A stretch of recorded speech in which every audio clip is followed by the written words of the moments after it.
నా అన్వేష్ ఎందుకంటే నా అన్వేష్ మీద ముప్పేట దాడి జరుగుతుంది. ఇది ఎస్పెషల్లీ అంటే నేను ఎవరిని సపోర్ట్ చేస్తలేను. I'm not supporting.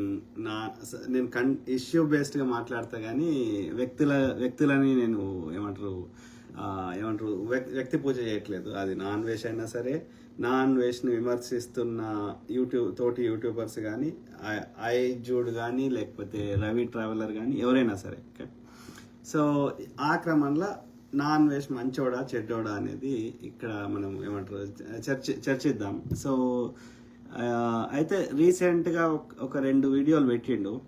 Kind of is అంటే ఆయన చెప్పే విధానము, మాట్లాడే విధానము ఫన్నీగా, అంటే ఈజ్ మిమికింగ్. అంటే ఈ యొక్క గరికపాటి గారిని, చాగంటి గారిని ఏమంటారు మిమిక్ చేస్తున్నాడు. ఈ బ్రాహ్మణులు ఎవరైతే మనం తల్లి గర్భంలోకి వెళ్ళి వస్తే బ్రహ్మ ముక్కులకి వెళ్ళి వచ్చిందని చెప్పి ఇట్లా చెత్త అంతా నింపారు కదా. సో దాన్ని ఆయన మిమిక్ చేస్తుండు. ఇప్పుడు అంబేద్కర్ గారు ఏది యొక్క బుద్ధిజంలోకి పోతా అంటే వీరికి నచ్చక సో నిన్నే 10వ విష్ణు అవతారం చేస్తా అన్నారు. అర్థమైందా? ఇప్పుడు దశావతారాలు చెప్తున్న అందరూ ఏది ఈ బ్రహ్మ చెప్పినటువంటి దాన్ని వ్యతిరేకించిన వాళ్ళే దశావతారాలు. సో అప్పుడు ఏమైతుంది, కొత్త మతం వస్తుంది. ఆ దశావతారాలు ఒక్కొక్కటి కృష్ణుంది ఒక కొత్త మతం వస్తుంది, కృష్ణ మతం వస్తుంది. రాముంది ఇంకో మతం వస్తుంది, ఇంకోరిది ఇంకో మతం వస్తుంది. అది రావద్దు అంటే వీళ్ళందరూ విష్ణుమూర్తి అవతారం అని చెప్పాలి. అంటే వీళ్ళకి నుంచి కంట్రోల్ పోకూడదు. వీళ్ళకి జైనిజం తోటి కొట్లాట లేదు, కానీ బుద్ధిజాన్ని బుల్డోజ్ చేశారు. బుద్ధిజం అట్లనే ఉంది. ఇప్పుడు మాట్లాడుతున్న హిందూయిజమే బుద్ధిజం. కానీ వీడి ఆర్యుడి చెత్తను తీసుకొని ఒక 5% ఆర్యుడి చెత్తను తీసుకొని వచ్చి అది ఇందులో కలిపి మేమే ఇదే హిందుత్వము, ఇదే సనాతనము, ఇదే మేము చేసినామని చెప్తాడు. వాని వేదాల్లో ఎక్కడ మీరు హిందూ శబ్దం కనిపించదు. సో ఈ చెత్త అంతా ఉన్నది. మళ్ళీ డే టు డే ఎక్కడ కూడా ఇలా నా అన్వేషణ విమర్శిస్తున్న గరికపాటి గారైనా, రవి తెలుగు ట్రావెలర్ అయినా, ఆయుజుడు అనే వీడైనా, ఇంకెవడైనా సరే మీరు చూడండి, వీడు ఎవ్వడు కూడా ఒక్క ప్రజా సమస్య మీద మాట్లాడరు. అర్థమైందా? పొద్దుగా బీజేపీకి గుడ్డిగా సపోర్ట్ చేస్తారు.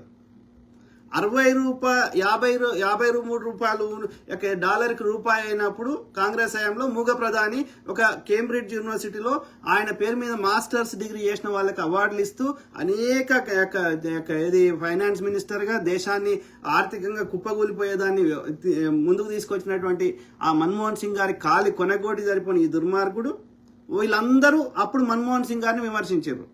ఇలా 90 రూపాయలైనా రేపు 100 రూపాయలైనా జై శ్రీరామ్ అంటారు తప్ప ఒక్క ప్రజా సమస్య మీద చర్చ ఉండదు. అధిక ధరలైతే చర్చ ఉండదు. కాంగ్రెస్ హయాంలో 7 పైసలు పెంచితే పెట్రోల్ మీద ఎడ్ల బండి మీద పార్లమెంట్కి వచ్చారు.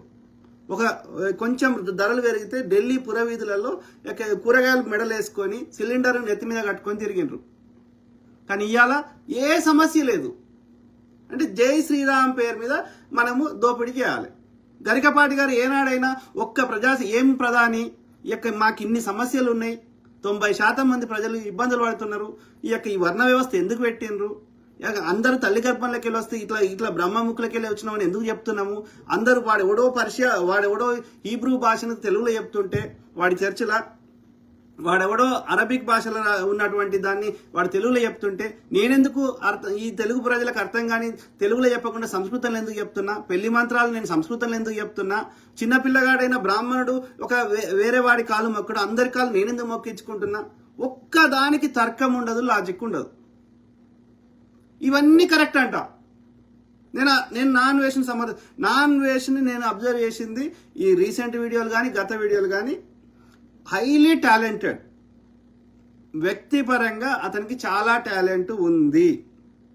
ఎస్పెషల్లీ సబ్జెక్ట్ చాలా విషయాల్లో సబ్జెక్ట్ నాలెడ్జ్ ఉంది. ఇంగ్లీష్ కూడా మంచి కమ్యూనికేషన్ స్కిల్స్ ఉన్నాయి.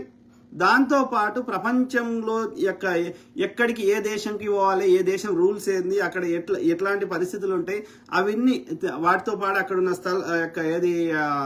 ఎస్పెషల్లీ టెక్నాలజీ పరంగా ఈ డ్రోన్లు పెట్టి తీయడము అవన్నీ. సో ఆయన కంటెంట్ బాగుండే. మీరు అట్లాంటిక్ సౌత్లో చిల్లీ నుంచి అట్లాంటిక్ పోయిండు, తర్వాత కిలిమంజారో, ఇవన్నీ మంచిగా చూపెట్టిండు. ఆ సన్సెట్, ఆ మ్యూజిక్ బ్యాక్గ్రౌండ్ మ్యూజిక్ వేసి గతంలో ఇది ఒక్క బూత్ కూడా ఆయన చవక ఆటగాడి ఇట్లాంటివి తప్ప ఒక్క బూత్ కూడా ఆయన పర్సనల్గా వ్యక్తులతోటి ఫోన్లో మాట్లాడినప్పుడు బూతులు మాట్లాడి ఉంటాడు, ఫ్రెండ్స్ తోటి వాళ్ళతోటి యూట్యూబర్ తోటి. కానీ పబ్లిక్లో మాత్రం ఈ యొక్క ఏమంటారు కంటెంట్ విషయంలో లైవ్లలో కానీ యూట్యూబ్లలో కానీ ఎక్కడ కూడా ఒక్క బూతు పదం మాట్లాడకపోతుండే. ఆ ఎంసీఎన్ అనేది ఆయన వ్యూస్ కోసం అది నేను I don't believe in that. నీ యూట్యూబ్లో నీకు వ్యూస్ రాకుండా చేయడం అదంతా నాన్ సెన్స్. యూట్యూబ్ వాళ్ళకి అట్లా ఉండదు, అది సాధ్యం కాదు. కాకపోతే ఏది యొక్క ఏమంటారు ఆయన good content, he was providing very very good content. So అట్లాంటి వ్యక్తి ఇది నేను ఏది ఆ యొక్క మన ఏది బెట్టింగ్ యాప్స్ తయారు చేసిన తప్పు కాదు, వాటికి పర్మిషన్ ఎంతో తప్పు కాదు. బెట్టింగ్ యాప్స్ తయారు చేసిన దగ్గర ఎలక్టోరల్ బాండ్స్ తీసుకున్న తప్పు కాదు. కానీ అడ్వర్టైజ్మెంట్ చేసింది తప్పు అంటే నేను అంగీకరించాను, ఇప్పుడు కూడా అంగీకరించాను. అట్లయితే అన్ని అడ్వర్టైజ్మెంట్లు బంద్ చేసుకోవాలి ఇవాళ. అర్థమైందా? ఇలా కోకుకు మహేష్ బాబు అడ్వర్టైజ్మెంట్ ఇస్తాడు, కోకు తాగితే నష్టం లేదా? సబ్బు ఏదన్నా తీసుకో, ఇప్పుడు పతంజలి ప్రోడక్ట్స్ ఏదన్నా తీసుకో, అన్ని అడ్వర్టైజ్మెంట్ బంద్ అవుతాయి. అడ్వర్టైజ్మెంట్ బంద్ అయితే నీకు ఒక్క కంటెంట్ రాదు, సీరియల్ కంటెంట్ రాదు, జబర్దస్త్ కంటెంట్ రాదు, శ్రీదేవి డ్రామా రాదు. అన్ని అడ్వర్టైజ్మెంట్లతోటే కదా. మనం పైసలు ఇచ్చి చూస్తున్నామా? ఫ్రీగా చూస్తున్నాం. మనకు ఫ్రీగా ఎట్లా వస్తుంది కంటెంట్? వాళ్ళు కంటెంట్ తయారు చేయాలంటే వాళ్ళకి పైసలు అయితే. సినిమాకి అడ్వర్టైజ్మెంట్లు ఉన్నాయి, అందుకని నీకు పైసలు ఇచ్చి సినిమా చూడాలి. కానీ ఈ టీవీలలో వచ్చేది అడ్వర్టైజ్మెంట్లతోటే వాళ్ళకి బతుకుతున్నారు. కాబట్టి ఇప్పుడు అడ్వర్టైజ్మెంట్లు చూపెట్టినట్టు నిజంగా కొనుక్కుంటే అది పనిచేస్తుంది? అట్లా ఒక్కడు కూడా పనిచేయదు. మరి అప్పుడు అట్లప్పుడు అన్ని అడ్వర్టైజ్మెంట్లే క్లోజ్ చేయాలి. ఇప్పుడు ఆ సుష్మా భూపతి అని ఒక ఆమె ఉంది, వీళ్ళందరూ రీల్స్ చేసే వాళ్ళందరూ ఇప్పుడు బంద్ చేసుకోవాలి. వీళ్ళందరూ చేసేది అడ్వర్టైజ్మెంట్లే కదా. వీళ్ళకి పైసలు ఎక్కడి నుంచి వస్తున్నాయి ఈ రీల్స్ చేసే వాళ్ళకి? వాడు ఇన్స్టాల్ ఇచ్చేదాన్ని ఇప్పుడు ఈవెన్ యూట్యూబ్ ఇప్పుడు నేను మాట్లాడుతున్నా, లేకపోతే రేపు యూట్యూబ్లో పెడతాం, ఎట్లా వస్తాయి? అడ్వర్టైజ్మెంట్లే కదా. ఆ అడ్వర్టైజ్మెంట్లో చూపెట్టింది నిజంగా పనిచేస్తుంది యాజ్ ఇట్ ఈస్ అని చెప్పి వాళ్ళని కేసులు వేస్తామా, జైలు వేస్తామా? ఆడుకోవాలన్నా వాడు చెప్తాడు, నీకు ఆడుకోవాలన్నా లేదని నీకు ఉంటుంది కదా ఇంగిత జ్ఞానము.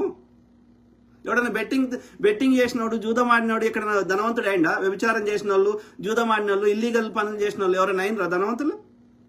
కష్టపడి వ్యాపారం చేసి మంచి ప్రోడక్ట్ ఇచ్చి మంచి సర్వీస్ ఇస్తే అట్లా అయింది, కానీ ఇట్లా అవుతారా? కానీ మరి చేయాల్సి వస్తుంది కదా. That is the way it is కదా. నీకు నిజంగా కొట్లాడేది ఉంటే ప్రభుత్వంతో కొట్లాడు, ఆ యాప్లను గవర్నమెంట్ బ్యాన్ చేపియండి, ఆ యొక్క కంపెనీని రద్దు చేపియండి మోడీ గారితో, అది మేక్ సెన్స్.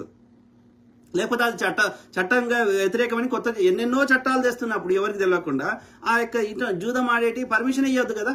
అది గవర్నమెంట్, భారత ప్రభుత్వం తప్పు కదా.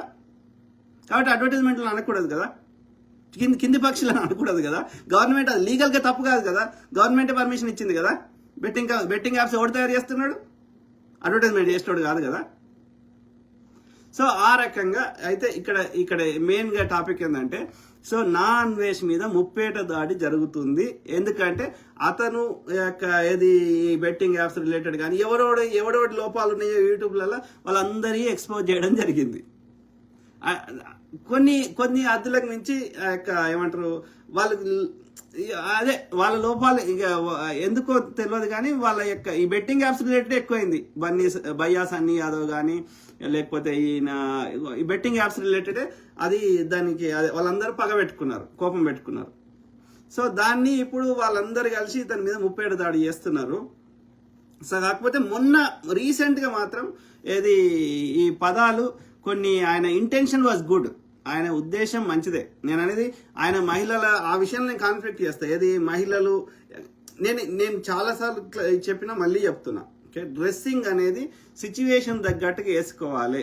ఎక్కడ ఇప్పాలి ఎక్కడ వేసుకోవాలో తెలుసుకుంటే సరిపోతుంది. డ్రెస్ కోడ్ అని కొన్ని ప్లేస్లకి డ్రెస్ కోడ్ ఉంటుంది, అది పాటించాలి. ఎందుకంటే అక్కడ మనం పోయిన పర్పస్ వేరు కాబట్టి అక్కడ ప్రజల్ని కానీ డిస్ట్రాక్ట్ చేసే విధంగా, వాళ్ళ అటెన్షన్ డిస్ట్రాక్ట్ చేసే విధంగా, అక్కడ జరిగే కార్యక్రమానికి ఇబ్బంది కలిగే విధంగా మనం ప్రవర్తించకూడదు. కాబట్టి ఆయా ప్లేస్లలో మనం కొన్ని డ్రెస్ సెన్స్ పాటించాలి. అది గుడి కావచ్చు, ఆఫీస్ మీటింగ్ కావచ్చు, ఇంకోటి కావచ్చు. అక్కడ మనం పోయే పర్పస్ వేరు కాబట్టి అక్కడ మనము అటెన్షన్ డిస్ట్రాక్ట్ చేసుకునే విధంగా ఉండకూడదు. మనం పోయిన పర్పస్ వేరు కాబట్టి.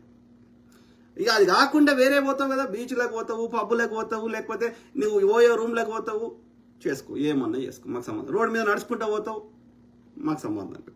కానీ ఒక పర్టికులర్ ప్లేస్కి పోయినప్పుడు డ్రెస్ కోడ్ పాటించాలి, అది ఆడైనా మగైనా. దానికి విచ్చలవిడితనానికి స్వేచ్ఛకి చాలా తేడా ఉంది. స్వేచ్ఛ అంటే అక్కడ ఆ ప్రాంతంలో ఉండే మెజారిటీ ప్రజలు కోరుకునే మెజారిటీ ప్రజలు ఏదైతే నమ్ముతారో దాన్నే రాజ్యాంగం చేస్తారు, దాన్నే చట్టం చేస్తారు. కాబట్టి మెజారిటీ ప్రజలు అన్ని చిన్న చిన్నవి కూడా చట్టం చేయలేరు కాబట్టి, అబద్ధం ఆడితే శిక్షించాలి ఇవన్నీ చేయలేరు కాబట్టి ప్రతి చిన్నదాన్ని వాటిని ఎథిక్స్ మోరల్స్ అంటారు, విలువలు అంటారు. అక్కడి the laws of the land కానీ, the ethics and values of the land కానీ, అక్కడి ప్రజల యొక్క మనోభావాలకు తగ్గట్టుగా మనం ప్రవర్తించాల్సి ఉంటుంది. When you're in a Rome, be like a Roman. అర్థమైందా? అక్కడి సిచ్యువేషన్ తగ్గట్టు అక్కడి ప్రజలు ఏది యాక్సెప్ట్ చేస్తారో మెజారిటీ ప్రజలు ఆ ప్రకారం మనం మెలగాల్సి ఉంటుంది. నీకు నచ్చినా నచ్చకపోయినా తప్పదు, సింపుల్. ఓకే, దాన్నే రాజ్యాంగం అంటే ఏంది కదే. మెజారిటీ ప్రజలు ఏం కోరుకుంటే అదే. మెజారిటీ ప్రజల ఆలోచన విధానం మారితే అప్పుడు కొత్త చట్టం చేస్తాం, లేకపోతే రాజ్యాంగాన్ని అమెండ్ చేస్తాం. But we have to respect the emotions and sentiments of the majority people of that place. Islamic దేశం పోతే వాళ్ళ దేశాల, నార్త్ కొరియా పోతే వాళ్ళ దేశం తగ్గట్టుగా, ఇంకో దేశం పోతే చైనాకి పోతే వాళ్ళ దేశం తగ్గట్టుగా మనం ప్రవర్తించాల్సి ఉంటుంది. ఇవన్నీ రాజ్యాంగం రాసి శిక్షించరు చిన్న చిన్న వాటికి, కానీ అక్కడి ప్రజల యొక్క మనోభావాల్ని మనం గౌరవించాలి. సింపుల్. నీ డోర్ పెట్టుకున్నాక నీ ప్రైవేట్ ప్లేస్లో nobody cares. Okay, simple. So కాబట్టి దాన్ని మనల్ని ఎట్లా చిత్రీకరిస్తున్నారు అంటే నా స్వేచ్ఛను తీసేస్తున్నారు అంటున్నారు. నీకు స్వేచ్ఛ అంటే ఏందో ఫస్ట్ తెలుసుకో. స్వేచ్ఛకి విచ్చలవిడితనానికి తేడా ఏందో గమనించు.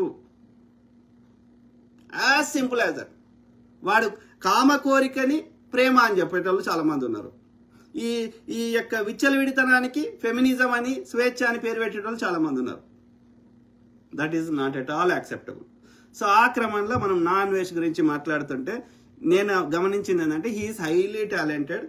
దాంతోపాటు భాష మీద పట్టుంది, ఎస్పెషల్లీ తెలుగు మీద పట్టుంది. సో ఆయన ఏ మతాన్నైనా ఆచరించవచ్చు, కానీ ఆయన గమనించిన కాడికి ఆయన ఆడుకోరు హిందూ ఉన్నాడు. సో ఈ సనాతన చెత్తలో ఉన్నాడు ఆయన కూడా. నేను ఇది పూజ చేసిన, అది పూజ చేసిన, ఓ చేల వినాయకుడిని, ఓ చేల భగవద్గీతను పట్టుకొని. So he's trying to prove I'm Hindu. అవసరం లేదు. నువ్వు మనిషి అయితే చాలు. నేను హిందూ అనేది, నేను క్రిస్టియన్ అనేది, నేను ఇంకోటి అనేది, నాకు ఒకవేళ అది ఉండాలి, నేను ఇది అంటే నాకు పుట్టుకతోటి కాళ్ళు పెట్టినట్టు, చెయ్యి పెట్టినట్టు, పండ్లు పెట్టినట్టు, ఈ యొక్క జుట్టు పెట్టినట్టు నా శరీరం మీద ఎక్కడో చోట నువ్వు హిందూరా అని టైప్ చేసి వచ్చేది. అర్థమైందా? సో రాలేదు అంటే కులము, మతము ఇవన్నీ చెత్త మన మీద రుద్దబడుతున్నాయి సమాజంలో అని అర్థం. అంటే ఏ ప్రకృతి పరంగా ఏ జీవి ఏ దేవుణ్ణి మొక్కదు. ప్రకృతి పరంగా ఏ జీవి వాడి కులం లేదు. ప్రకృతి పరంగా ప్రకృతి ఎట్లా నియమించిందో ఆకలి అయినప్పుడు తింటున్నాయి, ఆ కోరిక వచ్చినప్పుడు అది చేస్తున్నాయి. ఇంకా అది అంటే ప్రకృతి చెప్పినట్టుగా 100% ప్రకృతిని తూచా తప్పకుండా పాటిస్తున్నాయి అన్ని జీవులు. మనుషులు కూడా పాటించారు ఒకప్పుడు. ఇప్పటికి కూడా అడవి మనుషులు చాలా మంది పాటిస్తున్నారు, అడవులలో ఉండటం నేటికి కూడా ట్రైబల్స్. అంటే అట్లా నేచర్తో మమేకమై అన్ని జీవుల్లాగా ప్రశాంతంగా బతికిన మనము చెత్తని ఒక్కొక్క చెత్తని యాడ్ చేసుకుంటూ ప్రకృతి దూరంగా బతికి గతంలో రోగాలన్నీ బయటకెళ్ళి వచ్చేటి. బయట నుంచి పాము గరిచిందో, తేలు గరిచిందో, ఎండ కొట్టిందో, వాన కొట్టిందో, ఇంకోటి. ఇప్పుడు అన్ని లోపలికెళ్ళి వస్తున్నాయి రోగాలు. బీపీ, షుగరు, హార్ట్ అటాక్లు, ఇంకోటి చెత్త. ఎందుకని? ప్రకృతికి చాలా దూరంగా బతికడం అలవాటు చేసుకున్నాను. కానీ మిగతా జీవులు అన్ని ప్రకృతి పరంగా బతుకుతున్నాయి కాబట్టి అది ఏ ఇంజెక్షన్ తీసుకోకుండా ఇంకా మనం వాటి లైఫ్ని కూడా మనం ఇబ్బంది పెడుతున్నాం. ఆ పొల్యూషన్ చేసి ప్రకృతి జీవులను కూడా ఇబ్బంది పెడుతున్నాం. లేకపోతే తాబేలు 200, 300 సంవత్సరాలు బతకాలంటే బతుకుతున్నది, రేపటి కోసం దాచిపెట్టుకోకుండా. సో కాబట్టి ఇవన్నీ ఆలోచించండి. మనం ఏదైనా మన బెటర్మెంట్ ఏంది, ప్రజలు కట్టిన ట్యాక్సుల్ని ఎట్లా సద్వినియోగం చేసుకోవాలి, దీని మీద చర్చ ఉండాలి. ఉమెన్ ఎంపవర్మెంట్ అంటారు. ఉమెన్ ఎంపవర్మెంట్ అంటే ఏంది? పురుషుడు ఏ పనులన్నీ చేయగలుగుతాడో స్త్రీ కూడా చేయగలుగుతుంది. ఒక జన్యుపరంగా ఏది పిల్లలుగానే కార్యక్రమము అది సృష్టిపరంగా వేరే ఉంది కాబట్టి ఆ ఒక్క పని తప్ప ఆమెకు కూడా బ్రెయిన్ ఉంది, ఆమె కూడా కాళ్ళు చేతులు ఉన్నాయి, ఆమె కూడా పురుషుడిలాగా ఆలోచించగలుగుతుంది, ఆమెకు కూడా కండలు ఉన్నాయి. సో పురుషుడు చేసే దాదాపు అన్ని పనులు స్త్రీ చేయగలుగుతుంది. సో అలా చేయకుండా వాళ్ళని ఇబ్బంది పెడితే ఎస్, దాని గురించి కొట్లాడండి. నేను డాక్టర్ అయితే అంటే ఎవడన్నా కానియకపోతే అడగండి. మీకు సమాజంలో సొసైటీలో వస్తే మీకు సెక్యూరిటీ లేకపోతే అడగండి. దాన్ని ఎంపవర్మెంట్ అంటారు. కానీ ఏది ఏ బట్టలు వేసుకోవాలి, ఏ బట్టలు వేసుకోవద్దు, సిచ్యువేషన్ తగ్గట్టుగా బట్టలు వేసుకోవాలి. మగవాడైనా ఆడవాళ్ళైనా సమాజ మెజారిటీ ప్రజల యొక్క మనోభావాలు దెబ్బతీసే విధంగా, మన పోయిన పర్పస్ డిస్ట్రాక్ట్ చేసే విధంగా బట్టలు వేసుకోకూడదు. ఎస్, నువ్వు బీచ్కి పో, అక్కడ న్యూడ్ బీచ్ ఉంటే మొత్తం ఇప్పు, లేదు ఒక ఫోన్ చేసేది ఉంటే ప్రైవేట్గా చేసుకో. అప్పుడు 18 ఏళ్ళు దాటిన వాళ్ళకి, లేకపోతే ఫోన్ సినిమాలు దిగి 18 ఏళ్ళు దాటిన వాళ్ళకి 18+ అని పెట్టి ఏ సర్టిఫికేట్ ఇచ్చి అలా ఓన్లీ 18+ ఉన్న వాళ్ళకే పంపిస్తారు. నువ్వు పబ్లిక్లో వచ్చి ఇష్టం ఉన్నట్టు చేస్తే చిన్నపిల్లలు ఉంటారు. ఇంకా వాళ్ళకి చిన్నపిల్లలకి ఈ యొక్క అడల్ట్ కంటెంట్ వాళ్ళకి ఇంకా బ్రెయిన్ ఎదగలేదు కాబట్టి, వాళ్ళ విచక్షణ జ్ఞానం లేదు కాబట్టి, వాళ్ళకి ఎట్లాంటి కంటెంట్ నువ్వు టీవీలో వచ్చి ఇంకో పబ్లిక్ ప్లేస్లో వచ్చి చూపెడితే వాళ్ళకి చిన్నపిల్లల యొక్క మైండ్ కరప్ట్ చేస్తున్నాం మనం. నీకేం హక్కు ఉంది? అవునా కాదా? ఎందుకంటే ఐడియల్ కండిషన్లో నేచర్ ప్రకారం బట్టలు వేసుకొనే వద్దు. కానీ నేచర్కి చాలా దూరం వచ్చేసినాం మనం. సో అట్లా తయారు చేసి కరప్ట్ చేసారు మన మైండ్స్ని. ఇప్పుడు కరప్ట్ చేసిన మైండ్స్ని నువ్వు మళ్ళీ అట్లా ఆలోచిస్తా అంటే ఇమీడియట్గా అవుతుందా? సాధ్యం? అది 1000 సంవత్సరాల నుంచి కరప్ట్ చేసిన mind. So it takes time to మళ్ళీ నేచర్ దగ్గరకు తీసుకోవడానికి టైం పడుతుంది. సో ఆ క్రమంలో అన్వేష్ గురించి మెయిన్గా ఏంటంటే, ఈజ్ ఏ గుడ్ ఈ సో కాల్డ్ ఆయనను విమర్శిస్తున్న దుర్మార్గుల కంటే 1000 రెట్లు ఈజ్ ఏ కైండ్ హార్టెడ్, మంచి దయాగుణం ఉన్న వ్యక్తి, సబ్జెక్ట్ నాలెడ్జ్ ఉన్న వ్యక్తి, స్వార్థ ప్రయోజనాలు లేని వ్యక్తి. ఓకే, ఇప్పటివరకే ఆయన చెప్పిన దాన్ని బట్టి మనం వాళ్ళ యొక్క కొంతమంది ఏమంటారు విలేకరులు కూడా వాళ్ళ ఇంటికి పోయి చూపెట్టిర్రు. ఆయన విశాఖపట్నం దగ్గర విశాఖపట్నం నుంచి కొంచెం దూరంలో ఒక చిన్న పల్లెటూరులో వాళ్ళ ఇల్లు ఉంది. 49 గజాల ఇల్లు అంట. ఆలోచించండి, 100 గజాల ఇల్లు అంటేనే చిన్నగా అనిపిస్తుంది. 49 గజాలు అంటే ఏముంటుంది? చాలా చిన్నగా ఉంది. 2 ఫ్లోర్లు కట్టుకున్నారు. అలా నడవరాదు, తిరగరాదు. వాళ్ళ ఫాదరు మెంటల్లీ ఏదో ఇదైంది, రిటార్డెడ్ టైప్ ఉన్నాడు. ఆయన ఎక్కడ ఏమంటారు ఏమంటారు గార్డ్ ఉంటారు చూడు, అదే ఏమంటారు వాళ్ళ కాపలా ఉంటారు చూడు, ఆ టైపు ఉండేనంట. తర్వాత వాళ్ళ మదర్కి కూడా యాక్సిడెంట్ అయింది. ఆమె కూడా పెద్దగా ఎక్కువ అంటే ఓవరాల్ డబ్బుల పరంగా అంత ఆర్థికంగా లేరు. తమ్ముడు కూడా పెద్దగా చదువుకున్నది లేదు. సో ఈయన ఇక ఏం చేయాలో అర్థం కాక ఇంట్లో తిడితే, సో ఆయన ఏమంటారు షిప్లో క్లీనింగ్ పని అవన్నిటికి ఆయనకి ఏదో జాబ్ దొరికితే, అది కోవిడ్కి ముందు 3 ఏళ్ళు ఏమో చేస్తే, అది ఎందుకంటే ఆ షిప్ అమెరికా కంపెనీది, కానీ అది ప్రపంచం అంతా తిరుగుతుంది. అట్లా ప్రపంచం అంతా తిరగడం వల్ల ఈ ప్రపంచం గురించి ఆయనకు అన్ని దేశాల గురించి ఎంతో కొంత అవగాహన వచ్చింది ఆ షిప్లో తిరగడం వల్ల. సో అట్లా వచ్చినాక కోవిడ్ వచ్చినప్పుడు ఆయన ఉద్యోగం పోయిన తర్వాత ఏం చేయాలో అర్థం కాక ఆయన చనిపోతాము, ఆత్మహత్య చేసుకుంటా అని అనుకున్న వ్యక్తికి ఇట్లా ఈ వీడియోలు చేసి పెట్టడము, ఇదంతా అది ఒక డిఫరెంట్ డైరెక్షన్లో ఈ యూట్యూబ్లో పెట్టడం, ఈ ట్రావెలింగ్ అనేది స్టార్ట్ అయింది ఆయన కెరియర్ ఈ కోవిడ్ తర్వాత. So he was providing good content. So అక్కడి నుంచి ఇక ఆయన పెళ్లి కోవిడ్ అయినాక ఉద్యోగం పోయినాక మరి ఏమైందో తెలియదు, కానీ ఆ యొక్క పెళ్లి కూడా క్యాన్సిల్ అయిందంట. సో ఇక పెళ్లి అయ్యే అవకాశం కనిపిస్తలేదు, చేతిలో డబ్బులు లేవు, ఉన్న ఉద్యోగం పోయింది, ఏం చేయాలో అర్థం కానప్పుడు ఇక ఈ ట్రావెలింగ్లో వచ్చిన తర్వాత అప్పటికే ఏజ్ మీద పడ్డది, 48 ఏమంట ఆయన ఏజ్. సో కాబట్టి ఇప్పుడు ఈ పరిస్థితులలో ఇప్పుడు ఆయన ఏమంటారు ఇక ఎట్లయినా పెళ్లి అయ్యేటట్లేదని ఆయన ఏదో ఇక బయట ఏదో అట్లా అమ్మాయిలతోటి, సో ఓకే చేసుకో, నేను వద్దంటలేను. ఆ అమ్మాయికి అబ్జెక్షన్ లేనప్పుడు, నీకు అబ్జెక్షన్ లేనప్పుడు ఏమన్నా చేసుకో, మాకు సంబంధం లేదు.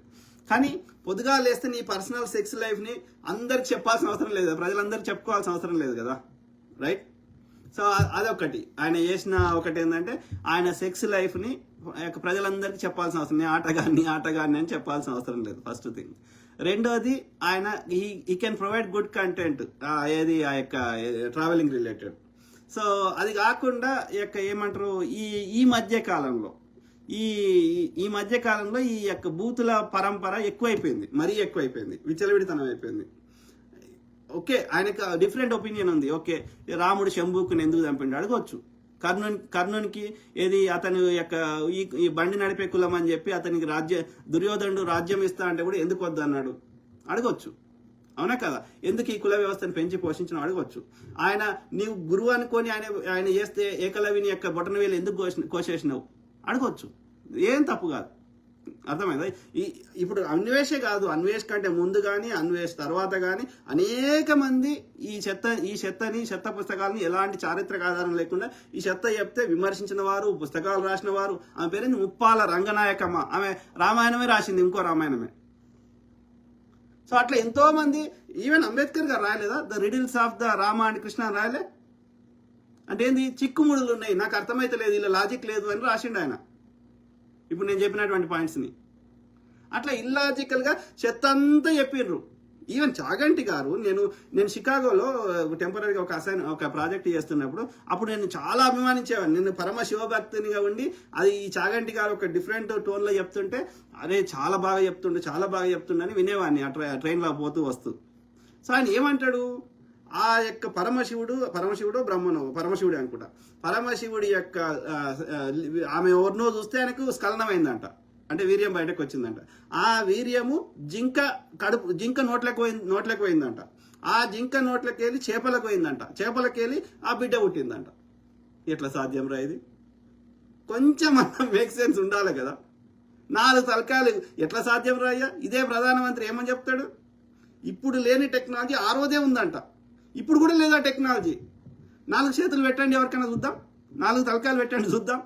ఒకటి రక్తం తీసి ఇంకో గ్రూప్ అని రక్తం ఎక్కిస్తే, మాకు తెలిసిన ఆమెనే అట్లా చిన్నప్పుడు ఆమె వాళ్ళకి తెలియకుండా ఇప్పుడు వేరే గ్రూప్ రక్తం ఎక్కిస్తే ఆమె ఒక ఎంత 20 ఏళ్ళకి అనేక సార్లు అనేక ఇబ్బందులు పడి అరౌండ్ 22 ఇయర్స్కి చచ్చిపోయింది పిల్ల, ఒక రక్తం వేరే గ్రూప్ ఎక్కిస్తే. అట్లాంటిది నువ్వు ఏనుగు తలకాయ తెచ్చి ఎవరికి పెడతావు? అది సాధ్యమా? దాని గ్రూప్ ఏంది, నీ గ్రూప్ ఏంది? అది ఇంకా రీసెర్చ్ జరుగుతుంది, కానీ అది ఇప్పుడు ఆ జంతువులో ఉండేటువంటి వైరస్లు నీ లోపల ఎక్కితే నీకు కోవిడ్ వచ్చింది. అట్లాంటిది దాని ఆర్గాన్ నీకు ఎట్లా ఫిట్ అవుతుంది రా అయ్యా? సో స్టిల్ రీసెర్చ్ అవుతుంది. అది ఎంతవరకు సక్సెస్ అవుతుంది ఎవరికి తెలియదు. సో అట్లాంటిది వీడు ఎవడు వాడితే వాడు ఏది వాడితే చెప్తా, ఏది తలకాయ పెడతా, వానికి 4 చేతులు పెడతా, ఎట్లా సాధ్యం రాయి? నిజంగా సాధ్యమైతే పెట్టండి కదా. వీడి మంత్రాలతో పెడతారా, ఎట్లా పెడతారో పెట్టండి కదా. అది నేచర్ అట్లా అలౌ చేయదు. అర్థమైందా? కాబట్టి గంతెందుకు, నేను చాలాసార్లు అడిగినా మళ్ళీ అడుగుతున్నా, మీకున్న మంత్రయుక్తుల శక్తులతోటి అందరూ ఎవడెవడైతే, నేను గొప్ప యొక్క సనాతని లేకపోతే గొప్ప పాస్టరు గొప్ప ఎవడైనా సరే, మీకున్న శక్తియుక్తులతోటి ఇవాళ వర్షం పడుతుంటే వర్షం ఆపండి, సూర్యుడు తూర్పున వచ్చేటోని పడమర వచ్చేటట్టు చేయండి. ఓకే, భూమిని 24 గంటలు తిరిగేది 25 గంటలు తిరిగేటట్టు చేయండి. ఏమన్నా కొంచెమన్నా చిన్న మార్పు చేస్తే మేము నమ్ముతాం. నీకు రోగం వస్తే హాస్పిటల్ చూపెడతావు, నువ్వు నా రోగాలు తగ్గిస్తాడని నమ్మాలన్నా. సో ఆ క్రమంలో yes, Anvesh is highly talented and kind hearted. And అతని బ్యాక్గ్రౌండ్ చాలా ఏమంటారు, ప్యాథెటిక్ బ్యాక్గ్రౌండ్ నుంచి వచ్చిండు. ఇంకా దాంతోపాటు ఆయనకి యూట్యూబ్లో వచ్చిన పైసలన్నీ ఆయనే వాళ్ళ ఇంటికి ఇస్తలేడు, ఆయన ఖర్చు పెట్టుకుంటలేడు. ఆయన ఏదో చిన్న ఖర్చు పెట్టుకుని ఎంజాయ్ చేసిన, లిటిల్ బిట్ ఎంజాయ్ చేసినా కానీ మోస్ట్లీ దానం చేస్తున్నాడు. సో కానీ అది ఆ దానం ఓకే, ఆయన కష్టానికి ఆయన యొక్క టాలెంట్కి డబ్బులు వచ్చినప్పుడు అట్లీస్ట్ ఒక 50% దానం చేసినా 50% ఆయన ఉంచుకోవాలి. ఎందుకంటే ఎల్లకాలం వ్యూస్ రాకపోవచ్చు, ఎల్లకాలం డబ్బులు రాకపోవచ్చు, అప్పుడు ఏం చేస్తావు? అయినా సరే ఆయన కైండ్ హార్టెడ్గా దానం చేస్తున్నాడు. సో చాలా మంచి లక్షణాలు ఉన్నాయి. ఈవెన్ నా తిట్టినప్పుడు కూడా ఇంటెన్షన్ వాజ్ గుడ్, అతని ఉద్దేశం మంచిది, కానీ ఆ చెప్పే విధానము అది ఏమంటారు, ఈ యొక్క ఇప్పుడు ఆయన చాగంటి ఏదో మాట్లాడిండు. ఓకే, ఆయన అన్నది కరెక్టే, లాజికల్ పాయింటే. ఏది నిన్న మాట్లాడిండు అన్వేష్, ఏది ఈయన ఏమంటాడు చాగంటి, ముసలివాడైనా నాకే ఆగుతలేదు అంటాడు. ఆగడం గురించి కాదు, ఎందుకు ఆగది కాదు. చిన్న బట్టలు లేకుండా నీకు బిడ్డ పుడితే నీకు కోరికలు వస్తాయా? నీకు పుట్టిన బిడ్డకి ఇప్పుడు అమెరికాలో తల్లిదండ్రులు ఉంటారు, వాళ్ళ పిల్లలకి డైపర్ చేంజ్ చేయరా? ఆడబిడ్డ అయినా మగ బిడ్డ అయినా, తండ్రి అయినా తల్లి అయినా వస్తున్నాయా నీకు ఫీలింగ్స్? వస్తే నువ్వు మనిషివి కాదు. వస్తాయి అట్లా? సాధ్యం అది? నేను చిన్నగా ఉన్నప్పుడు మా అమ్మ నాకు 1లు 2లు అన్నీ క్లీన్ చేసి ఉంటుంది కదా, రైట్? ఆమె స్థానానికి పాలు ఇచ్చి ఉంటుంది కదా. నన్ను చూస్తే ఆ ఫీలింగ్స్ వచ్చినాయి ఆమెకి? వస్తాయి అట్లా? అట్లా వస్తే డాక్టర్ వాళ్ళ వృత్తి చేయలేడు. ఇప్పుడు గైనకాలజిస్ట్ మగ ఆయన ఉంటాడు, ఆడాము ఉంటాడు. ఇప్పుడు ఆ మగ గైనకాలజిస్ట్ దగ్గరికి ఆడ పేషెంట్ పోతే ఇక వానికి ఫీలింగ్స్ వస్తే వాడు డాక్టర్ వృత్తి ఏం చేస్తాడు? అట్లా అయితే సాధ్యమా అది? నేను అడుగుతున్నా. ఇప్పుడు మసాజ్ చేసే వాళ్ళు ఉంటారు, వాళ్ళకి కోరికలు వస్తే వాళ్ళు మసాజ్ ఏం చేస్తాడు? I don't understand. చూస్తే రావద్దురా అయ్యా. కానీ అయినా సరే మన మైండ్ కరప్ట్ అయింది కాబట్టి. కానీ నువ్వు వృద్ధుడివి కదా, నువ్వు లైఫ్ అన్నీ చూసినావు కదా. ఈ ఏజ్లో నువ్వు ఏం ఆడామని చూడలేదా? నీ భార్యతో శృంగారం చేయలేదు. 2 భార్యలు ఆయనకి గరికపాటికి. మొదటి భార్య మొన్ననే వచ్చి పొట్టు తిట్టిపోయింది. చూడలేదా? నువ్వు స్త్రీ భాగాలు, శరీర భాగాలు చూడలేదా? కొత్తగా చూస్తున్నావా? అంటే నీకు ఆ యొక్క నువ్వు యొక్క రమణ మహర్షి ఆయన గోషి కట్టుకున్నాడు. ఆయన కట్టినరు, ఆయన కూడా కట్టుకోలే. ఎందుకంటే ఆయన ఈ లోకంలో లేడు. సో రమణ మహర్షి కానీ, వివేకానంద స్వామి కానీ, ఇంకోరు చాలా మంది మహర్షులు, ఇది స్పిరిచువల్ లీడర్స్, బట్టలు లేకుండా తిరిగిన వాళ్ళు ఉన్నారు చాలా మంది. ఎందుకంటే వాళ్ళకి వాళ్ళ శరీరం మీద దేని మీద ధ్యానం లేదు. They are enjoying the blissfulness. వాళ్ళ ఒక డిఫరెంట్ లోకంలో ఉన్నారు. వీళ్ళు దొంగలు. ఒక రమణ మహర్షిని ఎన్నడన్నా ఏ మతం కూడా అయినా తిట్టంగా చూసిర్రా మీరు ఎవరన్నా? నేనైనా ఎప్పుడైనా నెగిటివ్గా మాట్లాడగా చూసిర్రా? They are real spiritual leaders. వాళ్ళు ఈ సృష్టి ఎట్లా జరుగుతుంది, ఏం జరుగుతుంది అర్థం చేసుకునే ప్రయత్నం చేసి ఈ క్వాంటమ్ మెకానిక్స్ అంటే ఏంటో తెలుసుకొని దాన్ని ప్రజలకి చెప్పాలని వాళ్ళ ప్రయత్నం వాళ్ళు చేశారు. ఎంతవరకు సక్సెస్ అయ్యారు అనేది తర్వాత ముచ్చట. కానీ వీళ్ళలాగా దొంగ ముచ్చట్లు చెప్పలే. ఒక ఆధారం లేకుండా, ఒక తర్కానికి అందకుండా చెత్త నింపి ఆ చెత్త మీద ఏమంటారు పైసలు ఎరుకోలే. నేను ఒక్క మతం చెప్తలేను, ఒక గరికపాటిని అంటలేను, దొంగ పాస్టర్ల గురించి కూడా చెప్తున్నా. ఓకే, మతం పేరు చెప్పి మతం అనేది ఒక జీవన విధానం కోసం ఉంటే సంతోషమే, ఒక విలువలతో బతుకుతా అంటే సంతోషమే. కానీ దాని పేరు మీద మూఢనమ్మకాలు చెప్తా, దాని పేరు మీద పైసలు వసూలు చేసుకుంటా, నేను ఏం పని చేయ, వ్యవసాయం చేయ, డాక్టర్ పని చేయ, సైంటిస్ట్ పని చేయ, కంప్యూటర్ పని చేయ, ఏ పని చేయ, నా కాళ్ళు వాడా, నా శరీరం వాడా, ముచ్చడి చెప్పి కూర్చున్న దగ్గర అందరి దగ్గర పైసలు వసూలు చేసుకుంటా అంటే అది కరెక్టా? సో ఆ క్రమంలో నాకు ఈ వయసులోనే నాకు ఆగుతలేదు, నేను ముసలోనైనా అంటే అది నీ లోపాన్ని నువ్వు బయట పెట్టుకుంటున్నావు Garikapati garu. You're exposing yourself. Sir కానీ నేనేమంటున్నా అంటే ఎస్, అట్లా అన్నందుకు ఈయనేమంటాడు మన యొక్క అన్వేషు, నీ వృషణాలు కట్ చేస్తే చక్కగా అవుతావు అంటాడు. ఆయన ఇంటెన్షన్ వాజ్ గుడ్. ఏది అవి కట్ చేస్తే ఇక నీకు లేవది ఇదంతా కాదు, నీకు కోరికలు రావు. ఆయన intention was good, but the way he says is wrong. ఆ చెప్పే విధానం తప్పున్నది. అంటే క్యాజువల్గా ఇది ఏమంటారు ఏదో మాట్లాడుకుంటారు, తిట్టుకుంటా అట్లా. కానీ నువ్వు నీకు ఒక బిగ్గర్ వ్యూస్ ఉన్నాయి, నువ్వు ఒక పాపులర్ ఇన్ఫ్లుయెన్సర్ అయిపోయినప్పుడు నువ్వు మాట్లాడేది మాట చాలా జాగ్రత్తగా, ఒక ఏమంటారు ఒక సంస్కారంగా. ఇప్పుడు నీ ఇంటెన్షన్ ఎంత మంచిగా ఉన్నా, నువ్వు ఎంత మంచి ఉద్దేశంతో మార్పు తేవాలని ప్రయత్నం చేసినా, కానీ నువ్వు దాన్ని ఇంకో రకంగా నెగిటివ్ చేసుకుంటున్నావు కదా, జస్ట్ బికాస్ నీ వాడే పదజాలంని ఇది చేసుకొని నెగిటివ్ చేసుకొని. లేకపోతే your intention is really good. అర్థమైంది? వీళ్ళున్న చెత్తని కడిగేయాలని ప్రయత్నం చేస్తున్నావు, కానీ ఆ వాడే పదజాలాన్ని కొంచెం మంచిగా వాడి ఉంటే. ఇప్పుడు మంచిగా లాస్ట్ 2 వీడియోస్ మంచిగా మాట్లాడిండు. నేనే బ్రహ్మ, అది ఈ మిమిక్ టీమ్ ఏది ఈ చెత్త వీళ్ళు నింపుతారు కదా, నేనే బ్రహ్మ, అహం బ్రహ్మ అస్మి చెత్త అంతా నింపుతారు కదా. ఈ చెత్తకి ఆయన కౌంటర్గా చెప్పిండు, నేనే బ్రహ్మరా, నేనే ఇదిరా అని చెప్పి. అంటే ఈ చెత్త చెప్పొద్దని. సో ఆ క్రమంలో ఈజ్ కైండ్ హార్టెడ్ మ్యాన్, దయ ఉన్న వ్యక్తి, స్వార్థ ప్రయోజనాలు లేని వ్యక్తి, ఏది ఏమంటారు టాలెంట్ ఉన్న వ్యక్తి. కాకపోతే ఒక్క విషయంలో మాత్రం ఆయన హీ ఆల్సో మిస్అండర్స్టూడ్. స్వేచ్ఛకి డ్రెస్ కోడ్కి చాలా డిఫరెన్స్ ఉంది. ఆయన డ్రెస్ కోడ్ అనేది ఎందుకు తెలుస్తలేదు అంటే, ఆయన ఒక పర్టికులర్ ఆఫీస్లో కానీ ఎక్కువ రోజులు పనిచేయలే. ఆయన ఈ షిప్పులల్లా ఈ ఊడ్చేటి తుడిచేటి చేస్తే దానికి పెద్ద డ్రెస్ కోడ్ ఉండదు. ఈ బీచ్లో నువ్వు వీడియోలు చేస్తే డ్రెస్ కోడ్ ఉండదు. కానీ నువ్వు ఒక కార్పొరేట్ ఆఫీస్లో పనిచేయి, డిఫరెంట్ ఉంటుంది. You need to have dress code. ఒక సాఫ్ట్వేర్ ఐటీ కంపెనీలో పనిచేయి, you need to wear a dress code. నువ్వు ఐటీ ఆఫీస్కి ఆడైనా మగైనా చిన్న వాటిని రావకూడదు. You need to wear proper dress. అర్థమైందా? ఒక బ్యాడ్జ్ పెట్టుకోవాలి, ప్రాపర్ అటైర్ ఉండాలి. ఇట్లా ఉండొద్దు. అర్థమైందా?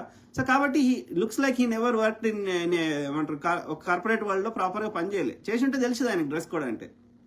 సో ఇప్పుడు ఆ కార్పొరేట్ ఆఫీసోడు వాడు డ్రెస్ కోడ్ పెడితే నా స్వేచ్ఛను తీసేసిండంటే నేను ఏం చెప్పాలి? ఎవరికి చెప్పాలి? నువ్వు ఎందుకోసం పోయినావు అక్కడికి?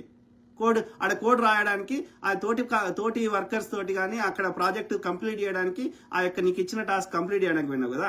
నీ స్కిన్ షో చేయడానికి పోలే కదా అక్కడికి. కాబట్టి అక్కడ స్కిన్ షో చేయాల్సిన అవసరం ఏమొచ్చింది?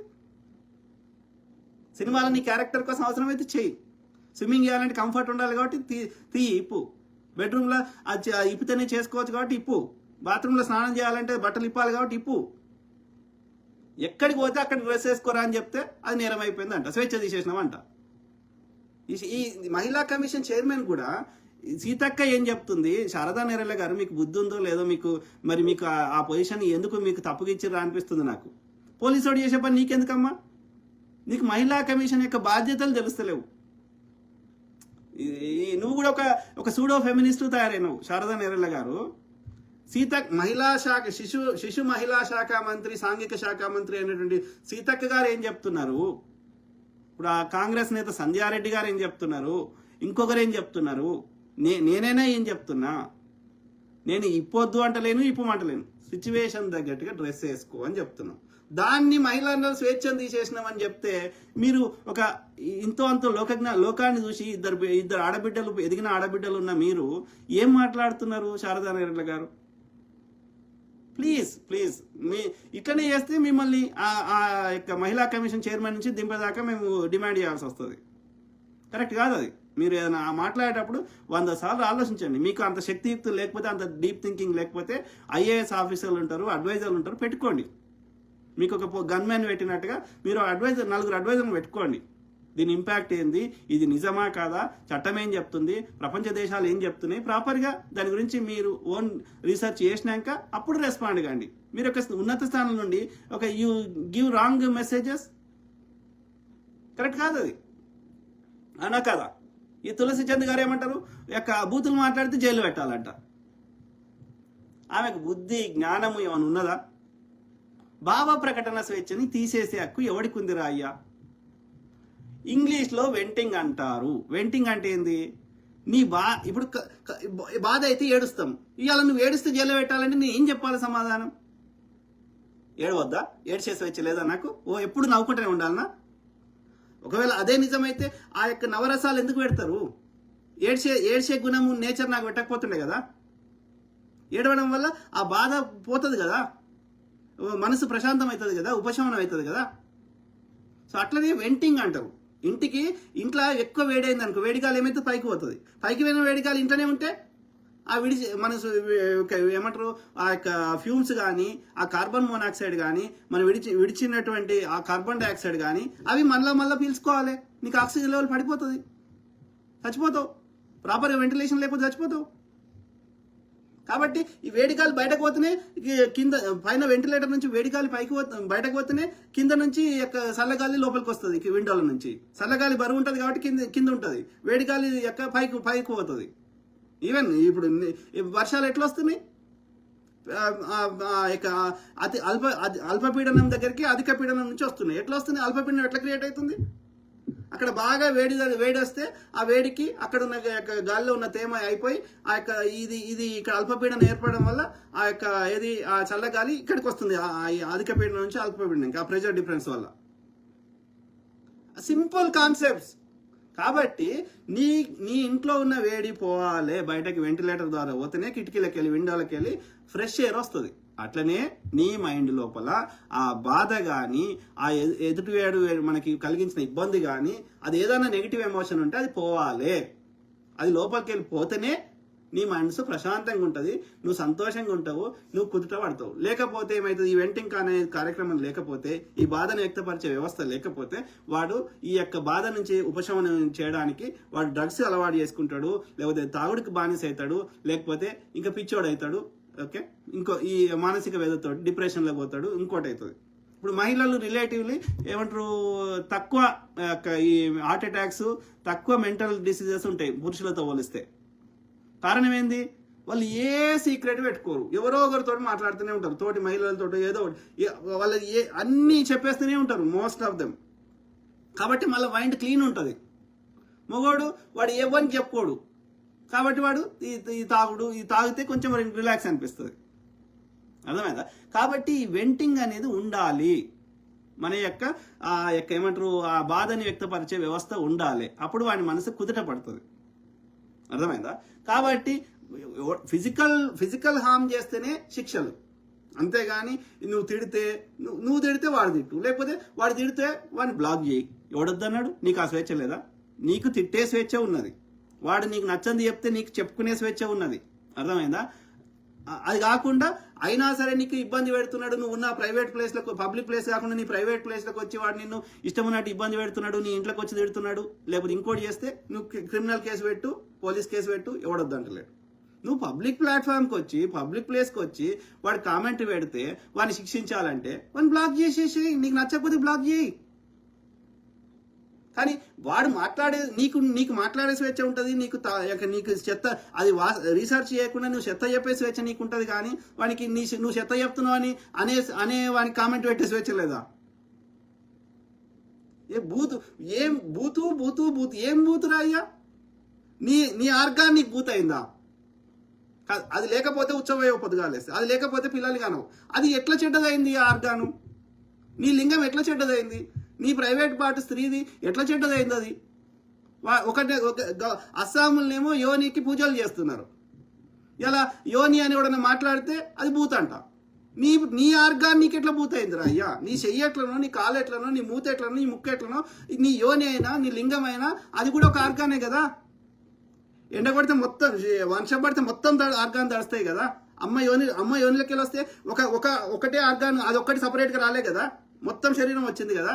అంటే ప్రకృతి మొత్తం శరీరాన్ని ఒకటే విధంగా చూపెడుతుంది కదా.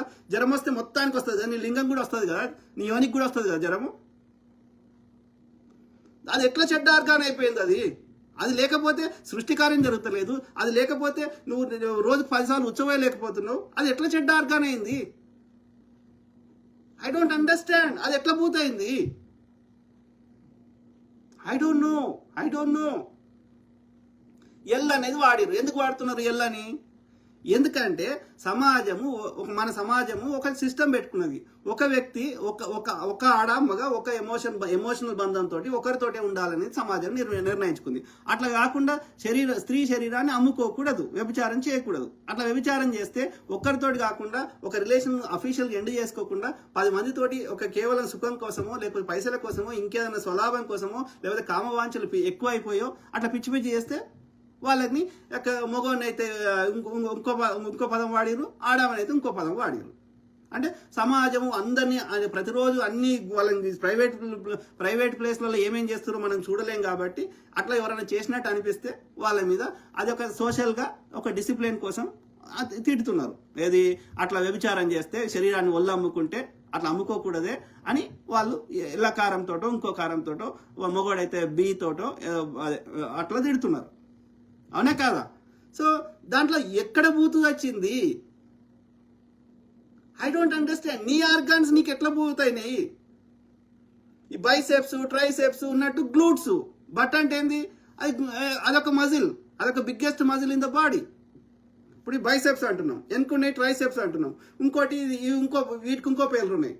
అట్లనే ఈ బట్ట అనేది ఏంది? అది గ్లూట్స్ అంటారు ఇంగ్లీష్లో.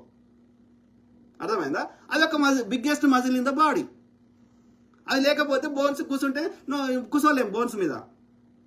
అది ఉంటేనే కూర్చోగలుగుతున్నాయి ఇవాళ నేను. కాబట్టి అది ఎట్లా చెడ్డ ఆర్గాన్ అయిందిరా అయ్యా? అది ఎట్లా పూర్తయిందిరా అయ్యా? అనాటమీ చదవండి. మెడికల్ చదివితే ఫస్ట్ ఇయర్లో మొత్తం అనాటమీ నేర్పిస్తారు. ఈవెన్ మసాజ్ థెరపీ పైన అనాటమీ నేర్పిస్తారు. Even physiotherapy, any medical related profession చేస్తే నీకేం నేర్పిస్తారు? ఫస్ట్ అనాటమీ నేర్పియరు. అవి ఎట్లా పూర్తి అయిపోయినాయో నాకు అర్థమైంది. నీ శరీర భాగాలు నీకు ఎట్లా పూర్తి అయినాయో నాకు 1% అర్థమై సావది. There are 4 types of muscles ఉంటాయి. Soft muscles, hard muscles, skeletal muscles, ఇవన్నీ ఉంటాయి. ఓ పుస్తకం చదవరు, ఓ మెడికల్ నాలెడ్జ్ ఉండదు, ఓ out of the box think చేయరు, ఒక ప్రాక్టికల్ నాలెడ్జ్ ఉండదు, ఒక నేచర్ని అర్థం చేసుకునే ప్రయత్నం చేయరు. కానీ వచ్చేసి ఎవరు దోషింది వాళ్ళు ముచ్చట చెప్తా, నేను చెప్పిందే కరెక్ట్, మిగతా వాళ్ళందరూ చెప్తా అంటే తులసి గారు, you need to grow up. Okay, views వచ్చిన వాళ్ళందరూ గొప్ప వాళ్ళని కాదు. ఆ శ్రీరెడ్డి బట్టలు ఇస్తే కూడా మస్తు మంది చూసారు. శ్రీరెడ్డి ఆ బూత్ వీడియోలు చేస్తే కూడా చూసారు. దానికి ఆనల్ ఎట్లా చేసుకుంటారు కదా అవసరమా? అది చెప్తే కూడా చూస్తారు. ఇద్దరు కొట్లాడుకుంటే రోడ్డు మీద చూస్తారు. వ్యూస్ వచ్చినంత మాత్రాన నువ్వు మంచి చెప్తున్నావు, నువ్వు పర్ఫెక్ట్ అని ఇది నువ్వు ఊహించుకుంటే అది absolute non sense. You have to do lot of research before telling. ఇప్పుడు ఆ మహువా మీడియా వనజ గారిని ఒక్క మాట అంటలేమే, ఎందుకంటే ఆమెకు అనుభవం ఉంది, ఆమె out of the box think చేస్తుంది, ఆమె చాలా రీసెర్చ్ చేస్తుంది ఏదన్నా మాట్లాడే ముందు. నీవు చదివిన జర్నలిజం నీదే గొప్పది అనుకుంటే నువ్వు ఎంత చదివినావు, ఎన్నేళ్ళు నీకు ఎక్స్పీరియన్స్ ఉంది, ఎంత నువ్వు out of the box research చేసినావు ఆలోచించండి అట్లా దయచేసి. ఓకే, సో ఆ క్రమంలో ఇక్కడ మెయిన్గా నేను చెప్పదలుచుకుంది ఏంటంటే అన్వేష్ అనేవాడు మంచి వ్యక్తి, టాలెంటెడ్ ఉన్న వ్యక్తి. ఓకే, చాలా మంది యూట్యూబర్స్ కంటే 100 రెట్లు నయ్యాం. వీడు ఒక్క చిల్లి గబ అయ్యాడు. వాడు రవి ట్రావెలర్ అంటాడు, వాడు ట్రావెల్ చేసిండు. ఏది అందరికంటే ఫస్ట్గా నేను వరల్డ్ మొత్తం తిరిగినా అని చెప్పుకున్నాడు. వైశ్యుడు అంట, రిచ్మండ్లో వర్జీనియాలో ఉంటాడు, కొమటాయన. సో ఇండియాలో make in India Narendra Modi అంటే మరి చైనాలో పోయి ఏది వాళ్ళ యొక్క హైదరాబాద్లో విల్లా కొన్నాడు. విల్లా కొని ఆ విల్లాకు కావాల్సిన ఫర్నిచర్ అంతా చైనాకు పోయి తీసుకొని వచ్చాడు 2 కోట్లు పెట్టుకొని. అర్థమైందా? సో ఇక్కడ రిచ్మండ్లో ఈడ ఒక ఇల్లు ఉండగా మళ్ళీ 2వ ఇల్లు ఇంకో దగ్గర కొన్నాడు, అది కిరాయికి ఇవ్వడానికి. ఇక పైసలు పుచ్చిపోయి ఉన్నాయి, ఏం చేయాలో అర్థం కాక తిరిగిండు, అన్ని దేశాలు తిరిగిండు. ఎట్లా తిరిగిండు? ఇప్పుడు ఒక ప్లేస్కి పోతే ఎట్లా పోవాలి? ఒక వారం రోజులో 10 రోజులో ఒక నెల రోజులో ఆడ పోయి ఆడ ఉండి అక్కడ హిస్టరీ తెలుసుకొని, అక్కడ లోకల్ కమ్యూనిటీ తెలుసుకొని, అక్కడ రెస్టారెంట్లు తెలుసుకొని, అక్కడ జీవన విధానం తెలుసుకొని, అక్కడ పూర్తి అవగాహన చేసుకొని దాని గురించి మనకేమైనా చెప్తే అది నువ్వు పోయిన దానికి అర్థం పరమార్థం అక్కడ జీవన విధానం. మేము ఎందుకంటే అన్ని పైసలు ఖర్చు పెట్టుకొని మీలాగా అన్ని దేశాలు తిరిగే శక్తి సామాన్యులకు ఉండదు కాబట్టి అది ఎట్లున్నాయో తెలుసుకోవడానికి క్యూరియాసిటీ కుతూహలం ఉంటుంది కాబట్టి ప్రపంచం ఎట్లుంది, అక్కడ ప్రజలు ఎట్లున్నారో తెలుసుకోవాలన్న ఒక ఇది ఉత్సాహం ఉంటుంది కాబట్టి నువ్వు ఇప్పుడు ఒక తెలుగు యాత్రి అని ఒక అమ్మాయి ఉంది, మన బెల్లంపల్లి ఆమె, పద్మావతి ఆమె పేరు. సో ఆమెకున్న లిమిటెడ్ రిసోర్స్లో లిమిటెడ్ డబ్బులు ఉన్నా లేకున్నా, ఆమెకు వ్యూస్ పెద్దగా రాకున్నా, ఎక్కువ డబ్బులు రాకున్నా, ఆమె సొంత పైసలు ఖర్చు పెట్టుకునైనా లిమిటెడ్లో ఏదో కష్టపడిపోతున్నది, ఏదో ఆమె చేస్తున్నది. గరిమా బక్షి అని ఉన్నది, వాండరింగ్ విత్ పెయింట్ అని. సో అట్లా చాలా మంది ట్రావెలర్స్ వ్యూస్ రాకున్నా, పెద్దగా డబ్బులు రాకున్నా, వాళ్ళు ఆ లిమిటెడ్ రిసోర్స్లో కూడా ఆ గ్రౌండ్ రియాలిటీని చాలా మంచిగా చూపెట్టే ప్రయత్నం చేస్తున్నారు. ఈవెన్ అన్వేష్ కూడా చాలా బాగా చూపెట్టాడు. ఆ రవి ట్రావెలర్ ఏం చేస్తాడు? ఆడికి పోతాడు. ఓకే, పోయి ఇవాళ ఫ్లైట్ ఇప్పుడు దిగుతాడు, మధ్యాహ్నం దిగి ఆడ మెయిన్ సెంటర్ ఏదైతే ఉంటుందో ఆడ 4 ఫోటోలు దిగుతాడు. ఏది అక్కడ ఇప్పుడు హైదరాబాద్ వచ్చినాకో ఏం చేస్తాడు రవి ట్రావెలర్? ఎగ్జామ్ అంటే హైదరాబాద్ ఇక్కడ మన తెలంగాణ హైదరాబాద్ అంటే రవి ట్రావెలర్ ట్రావెలింగ్ కోసం వస్తే ఈయనకి ఇల్లు ఉంది కాబట్టి, ఈయన వైజాగ్ అయినా హైదరాబాద్ ఇల్లు కొనుక్కున్నాడు కాబట్టి ఆయన వచ్చినప్పుడు ఉంటాడు, అది వేరే ముచ్చట. నేను అట్లా చెప్తలేను. రవి ట్రావెలర్ హైదరాబాద్ చూసినా అని ఆయన లిస్ట్లో టిక్ పెట్టుకోవాలంటే ఏం చేస్తాడు? నేను హైదరాబాద్ చూసినా అని చెప్పుకోవాలి ప్రపంచానికి, లేకపోతే ఇండియా చూసినా అని చెప్పుకోవాలి. హైదరాబాద్లో కరెక్ట్ ఎయిర్పోర్ట్లో దిగుతాడు, శంషాబాద్లో దిగి కరెక్ట్గా ఆ యొక్క అదేమంటారు ఊబర్ లాంటిది తీసుకుంటాడు, అది రెంటల్ కారు తీసుకొని ఆ ఊబర్లో వచ్చి కరెక్ట్ చార్మినార్ ముందట దిగుతాడు. దిగి 4 ఫోటోలు తీసుకొని ఆడ చార్మినార్ పక్కకు ఒక అదేంది ఒక రెస్టారెంట్లో బిర్యానీ తింటాడు. తిని ఆ పక్కకు ఒక ఛాయ్ ఉంటుంది, క్యాఫే ఉంది, అలా ఛాయ్ తాగుతాడు. ఛాయ్ తాగి మళ్ళీ ఊబర్ ఎక్కుతాడు. మళ్ళీ సాయంత్రానికి ఫ్లైట్లో మళ్ళీ 2 గంటలకు దిగిండంటే మళ్ళీ 6 గంటలకు 4 గంటలకు మళ్ళీ ఎయిర్పోర్ట్లో ఫ్లైట్ ఎక్కుతాడు. ఇదిగా నేను టిక్ పెట్టుకుంటాడు. ఇక నేను ఇది హైదరాబాద్ పోయినా, నేను ప్రపంచ యాత్రికుని, ఒక దేశం తిరిగేసిన అని మనకు చెప్పేస్తాడు. దాన్ని అంటారా ట్రావెలింగ్ అని? దాన్ని అంటారా? మీరు చెప్పండి దయచేసి. కొంచెం మెడకాయ మీద తలకాయ ఎవరైనా చెప్పండి. సో ఇది పరిస్థితి. వీళ్ళొక్కరు కూడా ఈ దుర్మార్గులు, ఐజూడ్ కానీ ఎవ్వడు కానీ కాంగ్రెస్ని అంత ప్రశ్నించినప్పుడు, ఇవాళ అంతకంటే పెద్ద సమస్యలు ఉన్నప్పుడు, అంతకంటే ఎక్కువ అధిక ధరలు ఉన్నప్పుడు, అంతకంటే ఎక్కువ రూపాయి విలువ పడిపోతున్నప్పుడు, ఆ మెజారిటీ 90% ప్రజల యొక్క ఆర్థిక స్థితిగతులు దిగజారిపోతుంటే ఒక్క కొత్త కన్స్ట్రక్షన్ ఏది లేకపోయినా, ఒక ఇరిగేషన్ ప్రాజెక్టు కట్టకపోయినా, ఇక 150 లక్షల కోట్లు ఒక్క మోడీ గారు 13 ప్రధానమంత్రులు అరౌండ్ 50 లక్షల కోట్లు అప్పు చేస్తే, 64 ఏళ్లలో చేసి అనేకం కడితే, ఈ నరేంద్ర మోడీ ఈ 11 ఏళ్లలో 150 లక్షల కోట్లు అప్పు చేసి ఒక్కటి కూడా కట్టక వాళ్ళు గట్టిని అమ్ముకుంటా, వాళ్ళ పొదుగాలేస్తే ఈ రోజు ట్యాక్సులు తీసుకొని చరిత్ర మీద బురద అల్లుకుంటా. సో ఇట్లా చేస్తుంటే ఈ దుర్మార్గులు ఒక గరికపాటి అడగడే, ఒక మందకృష్ణ అడగడే, ఒక ఈ ట్రావెలర్ అడగడే, ఎవడని అడుగుతాడా మీరు చూసిర్రా? అంటే అర్థమైంది 90% ప్రజలు చచ్చిపోయినా మీకు సంబంధం లే. 5 నుంచి 10% మంది ఆనాడు మనువాదుల కాలంలో కానీ, ఆనాడు బ్రిటిష్ వారి కాలంలో కానీ, రాజకుటుంబాలు కానీ, యొక్క భూస్వాములు కానీ, యొక్క 90% భూమి 5% మన దగ్గర ఉంది. ఎవడు అడుగుతాడా? వాడు ఎందుకంటే వాడు చెత్త పుస్తకం రాసుకున్నాడు. ఏమని? ఈ 90% వాళ్ళు 5% మనకి సేవ చేయాలి. సేవ చేయాలంటే వీడు బతుకుండాలి కాబట్టి నీకు 5 రొట్టెలు ఇస్తా, లేకపోతే 5 కిలోల బియ్యం ఇస్తా, ఇవి తిను, మాకు సేవ చేయి, శ్రమ దోపిడీ చేస్తా. ఈ వ్యవస్థకి, ఈ మనువాద వ్యవస్థని పెంచి పోషిస్తుంటే నీ ఇల్లు మంచిగుంటే ఇండియా బాగుంది. బాగుంది? ఎవరి ఇల్లు బాగుంది? గదే 5% మంది బాగుంది. నీ ఇల్లు బాగుంటే అందరు బాగున్నట్ట. ఒక సామాన్యుడి అలా భూమి కొనుక్కునే పరిస్థితి ఉందా? ఒక సామాన్యుడు బంగారం కొనుక్కునే పరిస్థితి ఉందా? గతంలో ఉండే. ఇది మంచి పరిపాలన అంటే? ఎవరైనా ఒక సామాన్యుడు కూడా తనకు నచ్చినట్టు బతికేటట్టుగా తనకు కూడా అన్నిటిని కొనుక్కునే పరిస్థితి ఉంటే అది బాగున్నట్టు. ఒక 5% మంది 10% మంది మాత్రమే మొత్తం సంపద వాళ్ళ చేయాలంటే అది మంచిగా ఉన్నట్ట. నీ ఒక కాలో చెయ్యో పెరిగితే అది రోగం అవుతుంది. అది బోధకాలు అంటారు, ఇంకో రోగం అంటారు. శరీర భాగాలు అన్ని సమానంగా పెరిగితే హెల్తీ అంటారు, ఆరోగ్యం ఉందంటారు. సమాజంలో కూడా ఒక అదానో అంబానో ఒక బ్రాహ్మణుడో ఒక ఆర్య వైశ్యుడో ఆర్య బ్రాహ్మణుడో మొత్తం సంపద వాళ్ళ చేతులు ఉంటే 90% మంది పేదరికంలో బతుకుతుంటే అది రోగం అవుతుంది. ఇలాంటి వాటి మీద ఒక్క యూట్యూబర్ ప్రశ్నిస్తాడా? ఐజుడు ప్రశ్నిస్తాడా? ఆలోచించండి.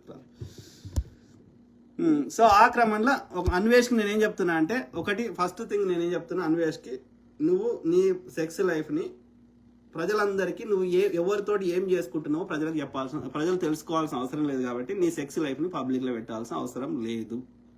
నువ్వు ఏ దేశం పోయినా ఆ దేశ చట్టాలను గౌరవించు. రెండోది, నువ్వు మతం ఈవెన్చువల్లీ చాలా మంది ఎక్కడ ఎవడు దాగిలేడు. ఏ టెలిస్కోప్ తీసుకొద్దాం, ఏదన్నా ఎనీ స్పేస్ క్రాఫ్ట్ తీసుకువద్దాం, ఏ ప్రపంచంలో ఏ యూనివర్స్లో కానీ ఎక్కడ కానీ ఒక జీవి గాలి లేదు, చెట్టు లేదు, ఒక జీవి లేదు. అక్కడ టెంపరేచర్లు అయితే అతి చల్లగా ఉన్నాయి, లేకపోతే అతి వేడిగా ఉన్నాయి. కాబట్టి ఎక్కడా ప్రపంచంలో ఎవడూ లేడు. ఒకవేళ ఎవడన్నా వీళ్ళు చెత్త చెప్పినట్టు ఉన్న ఏ మతం వాడు చెప్పినా ఉంటే, ఓకే, వాడు కోట్ల కోట్ల కోట్ల కోట్ల జీవులని ఒక్క వ్యక్తి కంట్రోల్ చేసే శక్తి సచినా ఎవరికి ఉండదు. కాబట్టి ఆ మతం అనేది జీవన విధానం కోసం విలువలతో బతకడానికి చెప్పిన పుస్తకాలు తప్ప ఆడెవడో కంట్రోల్ చేసే శక్తి ఎవరికి ప్రకృతి ఇవ్వదు. ఓకే, సింపుల్, అర్థమైందా?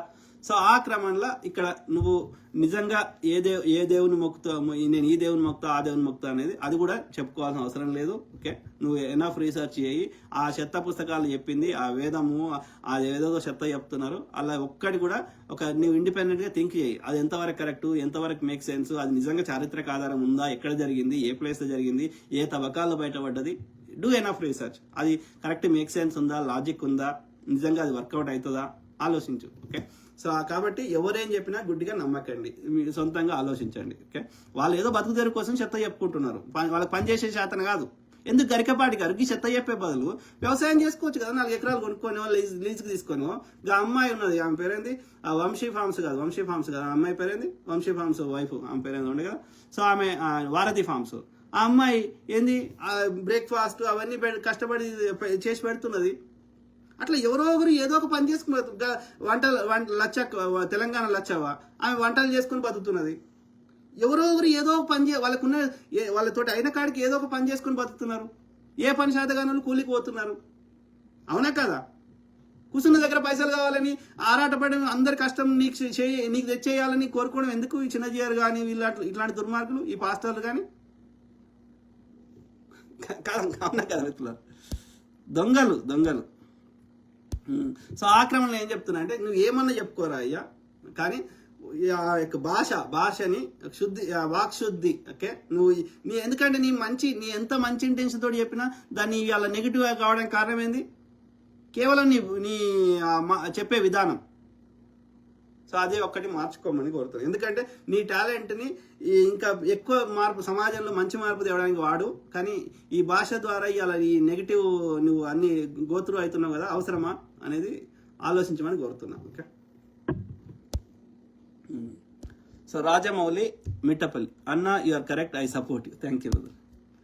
సో షేక్ ఇక్బాల్, హాయ్ చెప్పండి సార్. Hi brother. సో పాపం చాలా దేశాలు తిరిగిండు, ఈవెన్ ఇస్లాం దేశాలు, ఆఫ్ఘనిస్తాన్ కూడా తిరిగి అక్కడ కూడా ఆయన ఇంటెన్షన్ మంచిగా ఉంది, కానీ కొన్ని విషయాల్లో పూర్తి అవగాహన లేదు. అదే స్వేచ్ఛ, చాలా మంది కన్ఫ్యూజ్ అవుతారు. స్వేచ్ఛకి, విచ్చలవిడితనానికి, ఇండిసిప్లిన్కి, డ్రెస్ కోడ్కి డిఫరెన్స్ని పసిగట్టలేకపోతున్నారు. స్త్రీకే కాదు పురుషుడికి కూడా వర్తిస్తాయి, సింపుల్. నేను ఎక్కడికి పడితే అక్కడికి ఇష్టం ఉన్న డ్రెస్ వేసుకొని పోతా అంటే సమాజం అంగీకరించదు, ఏ సమాజమైనా. తెలంగాణ శ్యామ్ పగిడిపల్లి ఏమంటున్నారు బ్రదర్? నా అన్వేష్ అనే వ్యక్తి ఆంధ్రాకు సంబంధించిన వ్యక్తి అన్న, కేసు పెట్టిన ఆవిడ ఆంధ్ర ఆమె. తెలంగాణలో మత పంచాయతీలు, అదే దాన్ని మతం రంగు పులిమి అంటే ఆయన ఏంటంటే ఈయన ఈ డిసైడెడ్ ఈ మతం పేరు, ఇండియాలో అనేక సమస్యలు ఉంటే ప్రతిదాన్ని మతం రంగు పులిమి ఈ పొద్దుగాలేసే మతం చుట్టే తిప్పుతున్నారు అన్న ఉద్దేశంలో కావాలని ఏమంటారు గిల్లడం అంటారు కదా, గిచ్చడం అంటారు కదా మన తెలంగాణ భాషలో, ఆంధ్రాలో గిల్లడం అంటారు. సో కావాలని గరికపాటి గారి పిర్ర మీద గిల్లినట్టు చేసిండు అన్నట్టు, ఏది అన్వేష్. సో అంటే దాన్ని కావాలని ఆ ఇష్యూని పెద్దగా చేసి దాన్ని ఈ వీళ్ళని ఎక్స్పోజ్ చేయడానికి ప్రయత్నం చేస్తున్నాడు. ఎట్లయితే బెట్టింగ్ యాప్స్ రిలేటెడ్ గిల్లిండో, సో అట్లనే ఇక్కడ ఈ ఎవడు దొంగ ఎవడు కాదు అనేది ఈ ఐజూడోడు, ఇంకోడోడు, గరికపాటోడు, వీళ్ళందరినీ ఎక్స్పోజ్ చేసేయడానికి ఆయన ఎవడు ఈ బీజేపీకి సంకనాకుతున్నారు అనేది అన్వేష్ ఒక తెలివి ప్రకారం గిల్లిండు అన్నట్టు. సో ఇప్పుడు వీళ్ళ రంగులన్నీ బయటపడుతున్నాయి. ఇంటెలిజెంట్ గాయ్, కాకపోతే ఆ భాష కొంచెం అయినా. సో నా అన్వేష్ అనే వ్యక్తి ఆంధ్రాకి సంబంధించిన కరెక్ట్. సో తెలంగాణలో మత పంచాయతీలు పెట్టాలనుకునేది మొత్తం ఆంధ్ర యూట్యూబర్స్ వాళ్ళు ఎట్లయిపోయారంటే హైదరాబాద్ మాది అనే స్థాయికి ఈ బిహేవ్ చేస్తున్నారు. ఇక్కడ హైదరాబాద్ యొక్క కల్చర్ని, హైదరాబాద్ యొక్క రూట్స్ని మొత్తం చెడగొడుతున్నారు. అర్థమైందా? ఇవాళ కుక్కటిపల్లి పోతే ఎవరు ఏమంటారు పతివ్రతనో ఎవరు ఇంకోటో తెలియని పరిస్థితికి కల్చర్ని చెడగొట్టిర్రు, మొత్తం రోడ్ల మీద నిలబడుతున్నారు. Very unfortunate. ఏదైనా అమ్ముకోవాలి, వ్యాపారం ఏదైనా అమ్ముకోవాలి. మొగుడే కాపలా ఉంటాడు పైసల కోసం పెళ్ళాంది. కొన్ని అమ్ముకోవద్దురా అనే ఇంగిత జ్ఞానం లేదు. మొత్తం ఆంధ్ర యూట్యూబర్స్ వాళ్ళకి ఏదైనా పైసలు వస్తాయంటే చాలు, ఏదైనా no emotion, money money money అంతే. ఆంధ్ర పెయిడ్ ఆర్టిస్టులు ఈ మనిషి మాట్లాడిన భాష కరెక్ట్గా లేకపోవచ్చు, ఎవడు వీళ్ళ దుర్మార్గాన్ని క్వశ్చన్ చేసినా వాడు హిందూ వ్యతిరేకి, దేశద్రోహి, ఆఫ్ఘనిస్తాన్, పాకిస్తాన్ అని తప్ప ఈ వెధవలు ఒక్కరోజైనా ఈ దేశ సంపదను దోచుకున్న దొంగల గురించి ఏ రోజు మాట్లాడలే. అదే అన్వేష్ గాడు అయితే బత్తాయిల రసం పిండుతాను 2026లో అని అంటూ ప్రతి వెధవ పని చేయడం తర్వాత అసలు రాముడు ఎందుకు వస్తాడు? రాముడు ఒకవేళ నిజమే అనుకో, నేను చేసిన రీసెర్చ్ ప్రకారం అయితే రాముడు అనే చారిత్రక ఆధారం మనకి ఎక్కడ దొరకకపోయినా కొంతమంది ఏది చరిత్రని, అది ఎంతవరకు కరెక్ట్ మనకు తెలియదు కానీ రాసిన ప్రకారం అయితే ఆ లవుడు కుషుడు కానీ వాళ్ళు పరిపాలించిన ప్రాంతం కానీ లేకపోతే వాళ్ళ యొక్క సమాధులు కానీ ఆ ఏది సింధు నదికి అవతల అక్కడ పాకిస్తాన్కి ఆ బార్డర్లో ఉన్నాయని చెప్తున్నారు. లేకపోతే ఆ కాశ్మీర్ యొక్క పై భాగంలో ఆ పాకిస్తాన్ సైడ్ ఉన్న కాశ్మీర్లో అక్కడ పరిపాలించరు అని కొంతమంది చెప్తున్నారు. మనకేం చారిత్రక ఆధారాలు అయితే ఇక్కడ దొరకలేదు కానీ అది ఒక నోటి మాటతోటి చెప్తున్నారు. ఏది ఏమైనా మనకు ఆ శాస్త్రాలను గమనిస్తే వాళ్ళు ఆర్యులలో ఈ వర్ణ వ్యవస్థ చెత్త అంటుంది అన్నట్టు. ఈ హిందూయిజం లేదా బుద్ధిజంకి ఈ 5% చెత్త, ఈ ఆర్యుల చెత్తని తీసుకొచ్చి యాడ్ చేసి ఇదే హిందూయిజం అని చెప్తున్నారు. అర్థమైందా? సో ఆర్యులకు దేవుడు, ఆర్య బ్రాహ్మణులని రక్షించిన వాడు ఆర్య క్షత్రియుడు అయినటువంటి రాముడు. ఈ ఆర్య బ్రాహ్మణుడు చెప్పింది తూచా తప్పకుండా పాటించిండు. రాక్షసులు ఎవరు అంటే ఇక్కడ ఉన్నటువంటి మూలవాసులు, నల్లతోలు వాళ్ళందరూ, ఇక్కడ ఉన్న మూలవాసులు అందరినీ రాక్షసులు అన్నాడు. తపస్సు చేయడం అంటే ముక్కు మూసుకొని తపస్సు చేయలేదు. ఏదన్నా ఆయుధాలు కనిపెట్టడము, ఏదన్నా తయారు చేస్తుంటే అవి మా మీదనే ప్రయోగిస్తారు, ఆ విష ప్రయోగం చేస్తారు, లేకపోతే ఆ లిక్విడ్ తయారు చేసినా ఏదైనా తయారు చేసినా మా మీదనే ప్రయోగిస్తారు అని చెప్పి ఇక్కడ ఉన్న మూలవాసులు వ్యతిరేకించి వాళ్ళు అవి తయారు చేయకుండా భగ్నం చేస్తుంటే ఇతనికి విలువిద్యలలో ఆరితేరిన వాడు అయినటువంటి క్షత్రియుడు, బలిష్టంగా ఉన్నవాడు ఈ యొక్క మూలవాసులను చంపేసాడు. శంభూకుడు అనేటువంటి వాడు చెప్పిన ప్రకారం శూద్రునికి నాలెడ్జ్ ఉండకూడదు. కాబట్టి ఈ శూద్రుడు కూడా ఇట్లాంటి తయారు చేస్తుంటే వాడిని చంపుపోరా అంటే చంపేసి వచ్చిండు రాముడు. అర్థమైందా? సో ఎవరో రాజ్యంలో ఎవరో నీ భార్య ఆమె ఆమె వచ్చిన టైంకి ఆల్రెడీ ఆ యొక్క తక్కువ టైంలోనే ఆమె ప్రెగ్నెంట్ అయింది. ప్రెగ్నెంట్ తోటి ఉంది 2 పిల్లలతోటి. ఎవరు? సీతాదేవి ఉంటే నేను రాముడు తెచ్చుకుంటా అని ఒక సాకలైన అన్నాడు అనేది వాళ్ళు చెప్పారు. మనకి చారిత్రక ఆధారం లేదు కాబట్టి అది నరేషన్ స్టోరీ అనుకుందాం, అంటే క్రియేటెడ్ స్టోరీ అనుకుందాం. ఆ క్రియేటెడ్ స్టోరీ ప్రకారమైన నేను రాముడు తెచ్చుకుంటున్నా వేరే వాడితో పిల్లలు కంటే కూడా అంటే అది తట్టుకోలేకపోయిండు. ఈ క్షత్రియునికి అవమానంగా భావించి తన భార్యని ఆ అడవిలో వదిలేసి వచ్చాడు. అడవిలో వదిలేస్తే భూదేవి వచ్చి తీసుకుపోయింది అంటారు. భూదేవి రాలే, మన్ను రాలే, మశానం రాలే, వస్తుంది అట్లా సాధ్యమా? సో ఆమె ఆత్మహత్య చేసుకున్నది. ఆ భూమిలో సజీవ సమాధి అయింది ఆ ఋషి దగ్గర ఆ యొక్క పిల్లల్ని వదిలేసి. సింపుల్. సో ప్రజా సమస్యలు మాట్లాడు. నువ్వు గుడికి పోయి మొక్కుకుంటా అంటే మొక్కో, శ్రీరామ్ అంటావో ఆడ గుడికి పోయినాక ఏమంటావో అనుకో, మాకు సంబంధం లేదు. కానీ ఇలా ఏ స్థాయికి దిగజారిందంటే ఇలా నా చిన్నప్పుడు నాతో చదువుకున్న కొంతమంది కొన్ని కులాల వాళ్ళు సో వాళ్ళు ఇలా నమస్తే పెట్టుడు బంద్ చేసి జై శ్రీరామ్ అన్నారు. అంటే నేను దెబ్బకి బ్లాక్ చేసిన అతన్ని. నాతో పాటు చిన్నప్పుడు 10th క్లాస్ చదువుకున్నాను. అంటే ఏ స్థాయిలో ఈ యొక్క ప్రజా సమస్యల మీద దృష్టి లేకుండా ఈ మతం ఉచ్చు లేపుతున్నారు అనేది మనం గమనించాలి.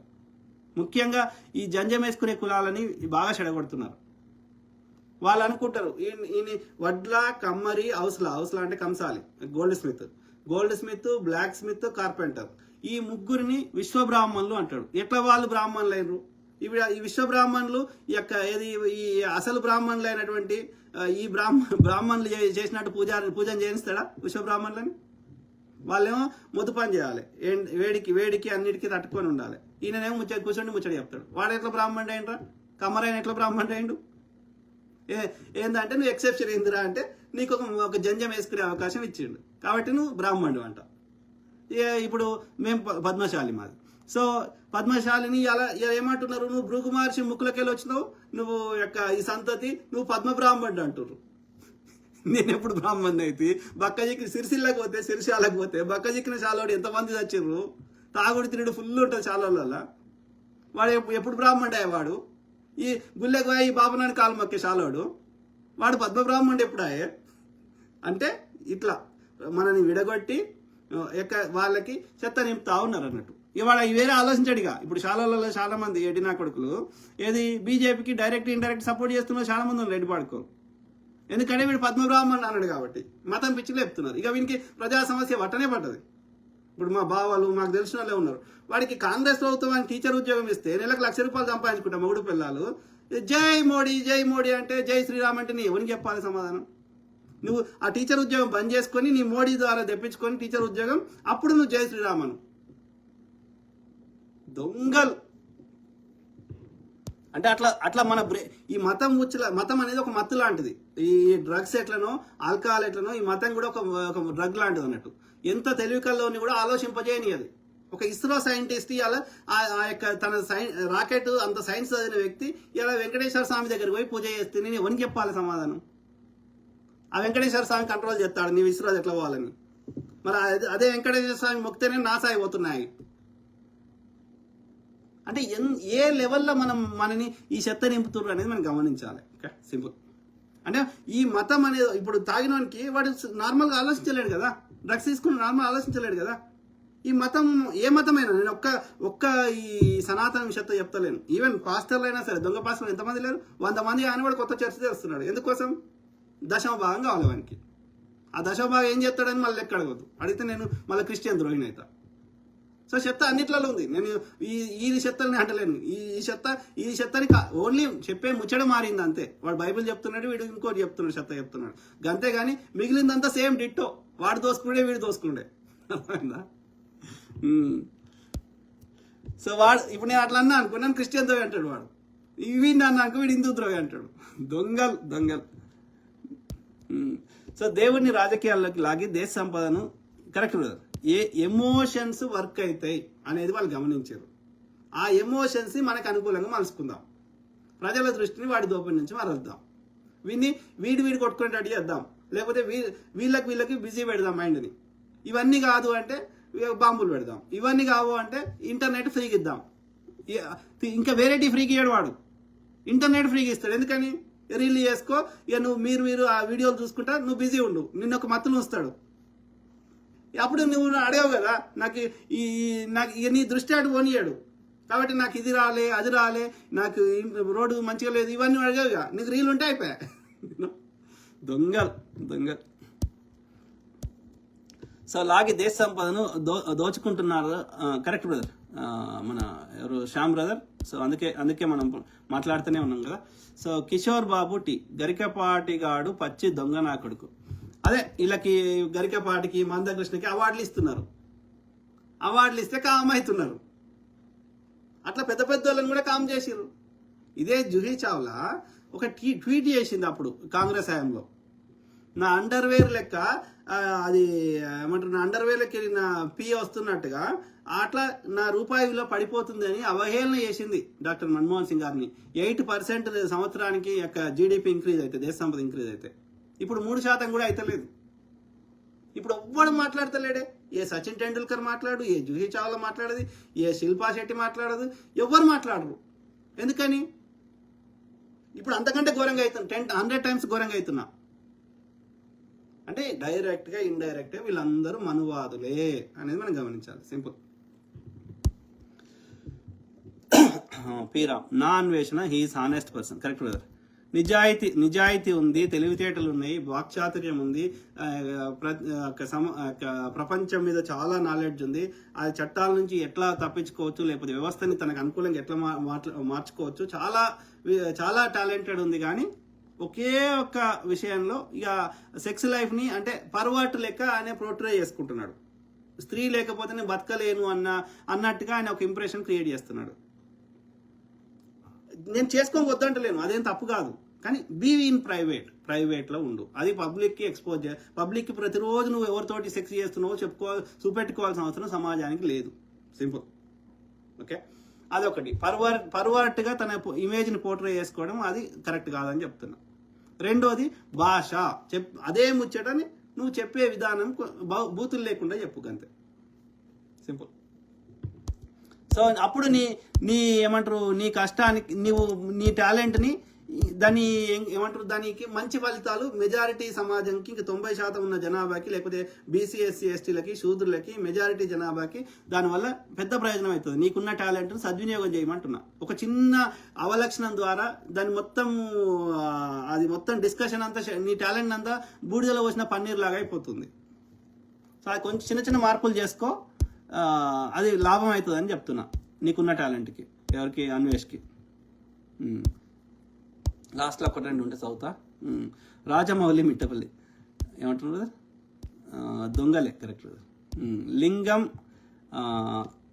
ఓకే ఏమంటారు, Yadav right, Lingam ji Yadav, sorry. Absolutely you're right brother. Thank you brother, thank you.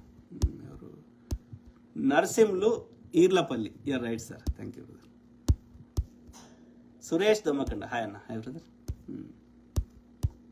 ఎవరు? షేక్ మౌలానా జునైడ్, సూపర్ అన్న, thank you brother. Sharada Nerala గారు, దయచేసి మీకు చెప్తున్నా, ఇది ఈ ఒక్క విషయంలో చెప్తలేను, చాలా విషయాలను గమనించి చెప్తున్నా.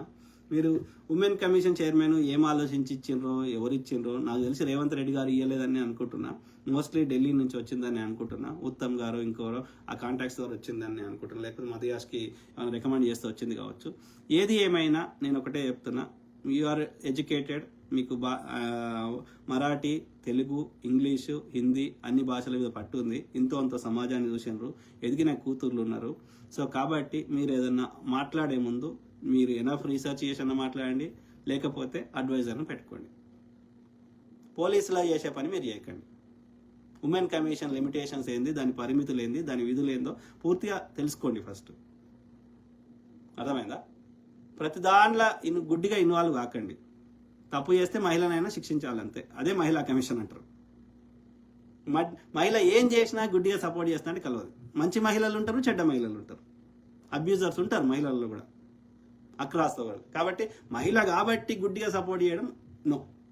మంచి మహిళలకు సపోర్ట్ చేయండి, మంచి పురుషులకు సపోర్ట్ చేయండి. అది పురుషుడైనా స్త్రీ అయినా అబ్యూజర్ ఉంటే శిక్షించండి. కానీ నీకు శిక్షించే అధికారం కూడా లేదు ఉమెన్ కమిషన్కి. కాబట్టి పోలీసులు చేసే పని వాళ్ళని చేయనియండి, ప్రతి దానిలో ఏలు పెట్టకండి. మహిళ అభ్యున్నతి కోసం, మహిళలకు కావాల్సిన రక్షణ హక్కుల కోసం, చట్టాల కోసం ఇంకేమైనా మీరు ఏమైనా చేయగలిగితే చేయండి. కానీ పోలీసులు చేసే క్రిమినల్ సైడ్ ఆఫ్ ద థింగ్కి రాకండి. మీరు పోలీసులు చేస్తారు కదా ఆల్రెడీ, వాళ్ళు ఉన్నదే అందుకోసం కదా. వాళ్ళకి ఆ ఇన్వెస్టిగేషన్ సంబంధించిన టెక్నాలజీ అవన్నీ ఉంటాయి కదా, వాళ్ళకి యాక్సెస్. వాళ్ళ పని వాళ్ళు చేయనియండి, లింగభేదం లేకుండా చేస్తారు కదా వాళ్ళు, రైట్? కాబట్టి మీరు పోలీసులు చేసే పనిలో మీరు ఎందుకు ఇన్వాల్వ్ అవుతున్నారు? ఆలోచించండి శారదా నేరల గారు, please. Okay. So Rajamouli Mittapalli, petrol ధర 190 పెరిగినా మోడీ కావాలి అనేటోని ఏమనాలి? గాడిది కొడుకు అనాలి. గాడిది కొడుకు, వానికి ఒక బాధ్యత లేదు సమాజం మీద, తోటి పౌరుల మీద, తోటి భారతీయుల మీద కనీసం ఒక మినిమం కన్సర్న్ లేదు. వాడు ఒక మనిషిగా జీవించడానికి పనికిరాని వ్యక్తి అనాలి, అంతే. సో రాజమౌళి మిట్టపల్లి, ఎందుకంటే is not feeling the pain of others. ఎదుటి వాళ్ళ యొక్క బాధని వాడు ఎంజాయ్ చేస్తుండే, సాడిస్తాడు. ఎదుటి వాళ్ళ బాధని ఒక కన్సర్న్ చూపెడతలేడు, ఒక మానవత్వం లేదు మన దగ్గర. వాడు మనిషిగా జీవించడానికి పనికిరాడు అనర్థం. వేరే వాళ్ళ బాధని నువ్వు ఎంజాయ్ చేస్తున్నావు అంటే. సో రాజమౌళి మిట్టపల్లి ఏమంటున్నారు? డబ్బులకు ఓటు అమ్ముకొని మతోన్మాద వెధవలు ఓటేసి దేశాన్ని మతోన్మాద చేతిలో పెడుతున్నారు. కొంతవరకు correct brother. Lack of education ఉన్నోళ్ళు కూడా అట్లనే ఆ మతం బుచ్చిలో పడుతున్నప్పుడు ఎడ్యుకేషన్ లేని లీజ్గా పడతారు. నార్త్ ఇండియాలో ఈ పిచ్చి ఎక్కువ ఉన్నది. దాంతోపాటు ఇప్పుడు ఈ ఓట్ల మోసం చేస్తున్నాడు. వానికి ఎక్కడైతే ప్రతిపక్షాల ఓట్లు చెల్లకుండా చేస్తున్నాడు, వానికి ఫేక్ ఓట్లు యాడ్ చేసుకుంటున్నాడు, 5-10% డిఫరెన్స్ని. సో అనేక రకాలుగా మోసం చేసి గెలుస్తున్నాడు. Very unfortunate. అందుకే అంటున్నా, మోడీ అమిత్ షా అనే ఆ దుర్మార్గులు బీజేపీ వాజ్పేయి గారు ఉన్నప్పుడు, అంతకుముందు సుష్మా స్వరాజ్ గారు ఉన్నప్పుడు, అరుణ్ జైట్లీ ఉన్నప్పుడు, మురళీ మనోహర్ జోషి ఉన్నప్పుడు వాళ్ళు ఏం మంచోళ్ళేం కాదు. ఓకే, వాళ్ళు కూడా మతం పిచ్చిగాలే. కానీ వాళ్ళకి ఎంతో కొంత దేశం మీద 1% ఉన్న ప్రేమ ఉండే. మరీ ఇంత దిగజారలేదు. వాళ్ళ ఐడియాలజీ కోసం కొట్లాడిర్రు. ఇక బీసీ బిల్లు పెట్టనీయలేదు, అప్పుడు మహిళా బిల్లు పెట్టనీయలేదు, ఇంకోటి చేసిర్రు. ఏదో వాళ్ళు చేసిందే ఈ మతమే దైవభక్తి అన్నారు, ఇంకోటి రాముని గుడి ఎత్తుకున్నారు. కానీ దేశాన్ని మొత్తం సమూలంగా రూటెడ్గా నాశనం చేయలే. అర్థమైందా? సో కానీ ఇప్పుడు వీళ్ళు ఈ నరేంద్ర మోడీ అండ్ ఈ యొక్క అమిత్ షా వచ్చినాక వరస్ట్ పీపుల్ ఇద్దరు. ఎప్పుడు తీసుకుపోతాడో అని మొక్కాలి, అందరూ మొక్కితే ప్రకృతి తీసుకుపోతుంది కావచ్చు. కానీ బట్ పాపం మనితే పోతుంది అంటారు కదా. సో వెరీ ఇప్పటి వరకు చెప్తున్నా కదా, 2000 గోద్రా అల్లాను కాకముందు బీజేపీ గవర్నమెంట్ మీద చాలా వ్యతిరేకత ఉన్నప్పుడల్లా ఒకసారి కాంగ్రెస్ గవర్నమెంట్ వచ్చేది, ఒకసారి బీజేపీ వచ్చేది, ఒకసారి కాంగ్రెస్ వచ్చేది, ఒకసారి బీజేపీ వచ్చేది. 2002 నుంచి ఇప్పటి వరకు గోద్రా అల్లాలు అయినాక పబ్లిక్ ఇష్యూస్ మీద అక్కడ చర్చనే లేదు. వేరే గవర్నమెంట్ ఇప్పటి వరకు రాలే 24 ఏళ్ళల్లో. దాన్ని బట్టి మీరు అర్థం చేసుకోండి ఎంత క్రూరుడు. వాళ్ళని మొత్తం మతం ఉచ్చులోకి లాగాడు. హిందూ కరసేవకులను చంపింది, విహెచ్పికి చెందిన వాళ్ళని వస్తుంటే 300 మంది శూద్ర కరసేవకులను చంపింది ఈ దుర్మార్గులే. చంపి ఆ శవాలని ఓపెన్ టాప్ల జీబ్లలో వేసుకొని పెద్ద పెద్ద మైకులలో అరుచుకుంటా మన హిందువులందరినీ చంపారని అరుచుకుంటా, మీరు ఏ కత్తులు ఆయుధాలు అన్ని ఇచ్చేసి మీరు ఏమైనా చేసుకోరు. 3 రోజులు పోలీసులు గ్రౌండ్లో ఉండరని చెప్తే మన దగ్గర వీడియోలతో సహా ఉన్నాయి. ముస్లిం ఒక యువతిని ఆ యొక్క వేరే హిందూ యువతి ఆమె రక్షణ ఏమంటారు షెల్టర్ ఇస్తే ప్రెగ్నెంట్ లేడీని చంపి ఆ లోపల ఉన్న బిడ్డని బయటకు తీసి ఆ బిడ్డని ఆ యొక్క గర్భంలో ఉన్న బిడ్డని తీసి కత్తి మనకి ఇట్లా నిలబెట్టారు. ఆయనైతే ఆ జావేద్ జాఫ్రియా కాంగ్రెస్ ఎంపీ ఉండే, 15 మందో 20 మందో ఆయన దగ్గర షెల్టర్ దాచుకుంటే సిట్టింగ్ ఎంపీగా ఉన్న ఆయనని చంపి ఆయనతో పాటు ఉన్న షెల్టర్ తీసుకుంటున్న అందరిని చంపారు. ఒక బావిలో అయితే 5,000 మందినో 3,000 మందినో ఒక బావి నిండిపోయింది. ఎంత నీచులో మీరు అర్థం, అంటే ఎంత క్రూరుడో నరేంద్ర మోడీ. వీడు ఇట్లా చేసిండని ప్రపంచ దేశాలన్నీ వీనికి వీసా నిరాకరించినాయి. అప్పుడు ఇంటర్నేషనల్ రిలీజియస్ హార్మోనీ కింద విలేకరులు అడిగితే సమాధానం చెప్పలేకపోయాడు. నాకు నీళ్ళు కావాలని అడిగిండు. సో అంటే ఎంత క్రూరుడో మీరు అర్థం చేసుకోండి. వాడి అధికారం కోసం ఎన్ని బాంబులైనా పెడతారు, ఏమైనా చేస్తారు అనేది మీరు గమనించండి. సింపుల్. ఏం చేసుకుంటాడు ఇప్పుడు? దేశ సంపద అంతా తీసుకొని వాని పేరు రాసుకున్నాడు. ఎవరి పేరు? అదాని పేరు. అదానిది 15% అంట, మొత్తం ఈయన మోడీదే అంట, రాసుకున్నాడు. వీడు ఉంటాడా? ఎన్నికట రాజులు, రాజ్యాలు, కోటలు వీనికంటే మొత్తం దేశ సంపద మొత్తం చక్రవర్తులు వాని జేబులో పెట్టుకొని ఉన్నారు. ఇప్పుడు తవ్వుతుంటే ఆడు దోసుకొని కట్టుకున్నటువంటి అవన్నీ ఎలా పురాతన తవ్వకాలు బయటపడుతున్నాయి. ఆ రాజ్యాలు ఏరి వాళ్ళు మట్టిలో కలిసిరు, వాడు మట్టి అయ్యాడు. నువ్వు కట్టిన భవనాలు మట్టి అయినాయి, నువ్వు మట్టి అయినావు. కానీ నువ్వు చేసిన మంచి పనులు, చెడ్డ పనులు చరిత్రలో ఇప్పటికి గుర్తు చేసుకుంటారు కదా. అందుకే చచ్చిపోయినానికి ఏం రాస్తారు? వీడు కోట్ల ఈశ్వరుడు ఇంకోటని రాయరు. ఏమని రాస్తారు? కీర్తి శేషులు సో అండ్ సో అని పేరు, వాళ్ళ పేరు రాస్తారు. అంటే నీకు శేషం ఈ భూమి మీద ఏం మిగులుతుందిరా అంటే కీర్తి మాత్రమే. ఎంతమంది నిన్ను మంచి గుర్తు చేసుకుంటారా, చెడ్డ గుర్తు చేసుకుంటారా, సకీర్తియా అపకీర్తియా, అంతే. నీ ఆస్తి ఏమన్నా ఈ భూమి మీద నువ్వు సచ్చినాక మిగిలేదు ఏంద్రా అంటే నీ కీర్తి. అంటే కీర్తి ఎక్కడికెళ్ళి వస్తుంది? నువ్వు చేసిన పనులను బట్టి వస్తుంది. మంచి చేస్తే నలుగురు మంచి గుర్తు చేసుకుంటారు, చెడు చేస్తే చెడ్డ గుర్తు చేసుకుంటారు. సింపుల్. గదే నీ ఆస్తి. నువ్వు చచ్చిపోయినాక నేను ఎంతమంది గుర్తు చేసుకుంటారో గదే నీ ఆస్తి. మిగిలిందంతా భూమి మీదనే ఉంది. అది నువ్వు ఎన్ని పేర్లు రాసుకున్నా అది భూమికే చెందుతుంది. ఎవడు ఏ పేరు రాసుకున్నా అది భూమికే ఉంటుంది. అన్ని భూమిలోకి వచ్చినాయి, మళ్ళీ అన్ని భూమిలోకి పోతాయి నీతో సహా. నేను తప్పు చెప్తే కొంచెం దీర్ఘంగా ఆలోచించండి. ఒక్క భూకంపం వస్తే ఇవన్నీ ఎడిపోతాయి, ఒక కోవిడ్ వస్తే ఇవన్నీ ఎడిపోతాయి. Just think. మనం తినే ఆహారం ఎడికెళ్ళి వస్తుంది? భూమిలోకి వెళ్ళి. మనం తిన్న ఆహారం మళ్ళీ జీర్ణమైనాక ఆ యొక్క మలినం ఎడిపోతుంది? భూమిలోకి. మనం చచ్చిపోయినాక ఈ శరీరం ఎడిపోతుంది? ఈ యొక్క మనం తిన్న ఆహారంతో తయారైన శరీరం మళ్ళీ భూమిలోకి. మళ్ళీ ఏమవుతుంది? మట్టి అవుతుంది.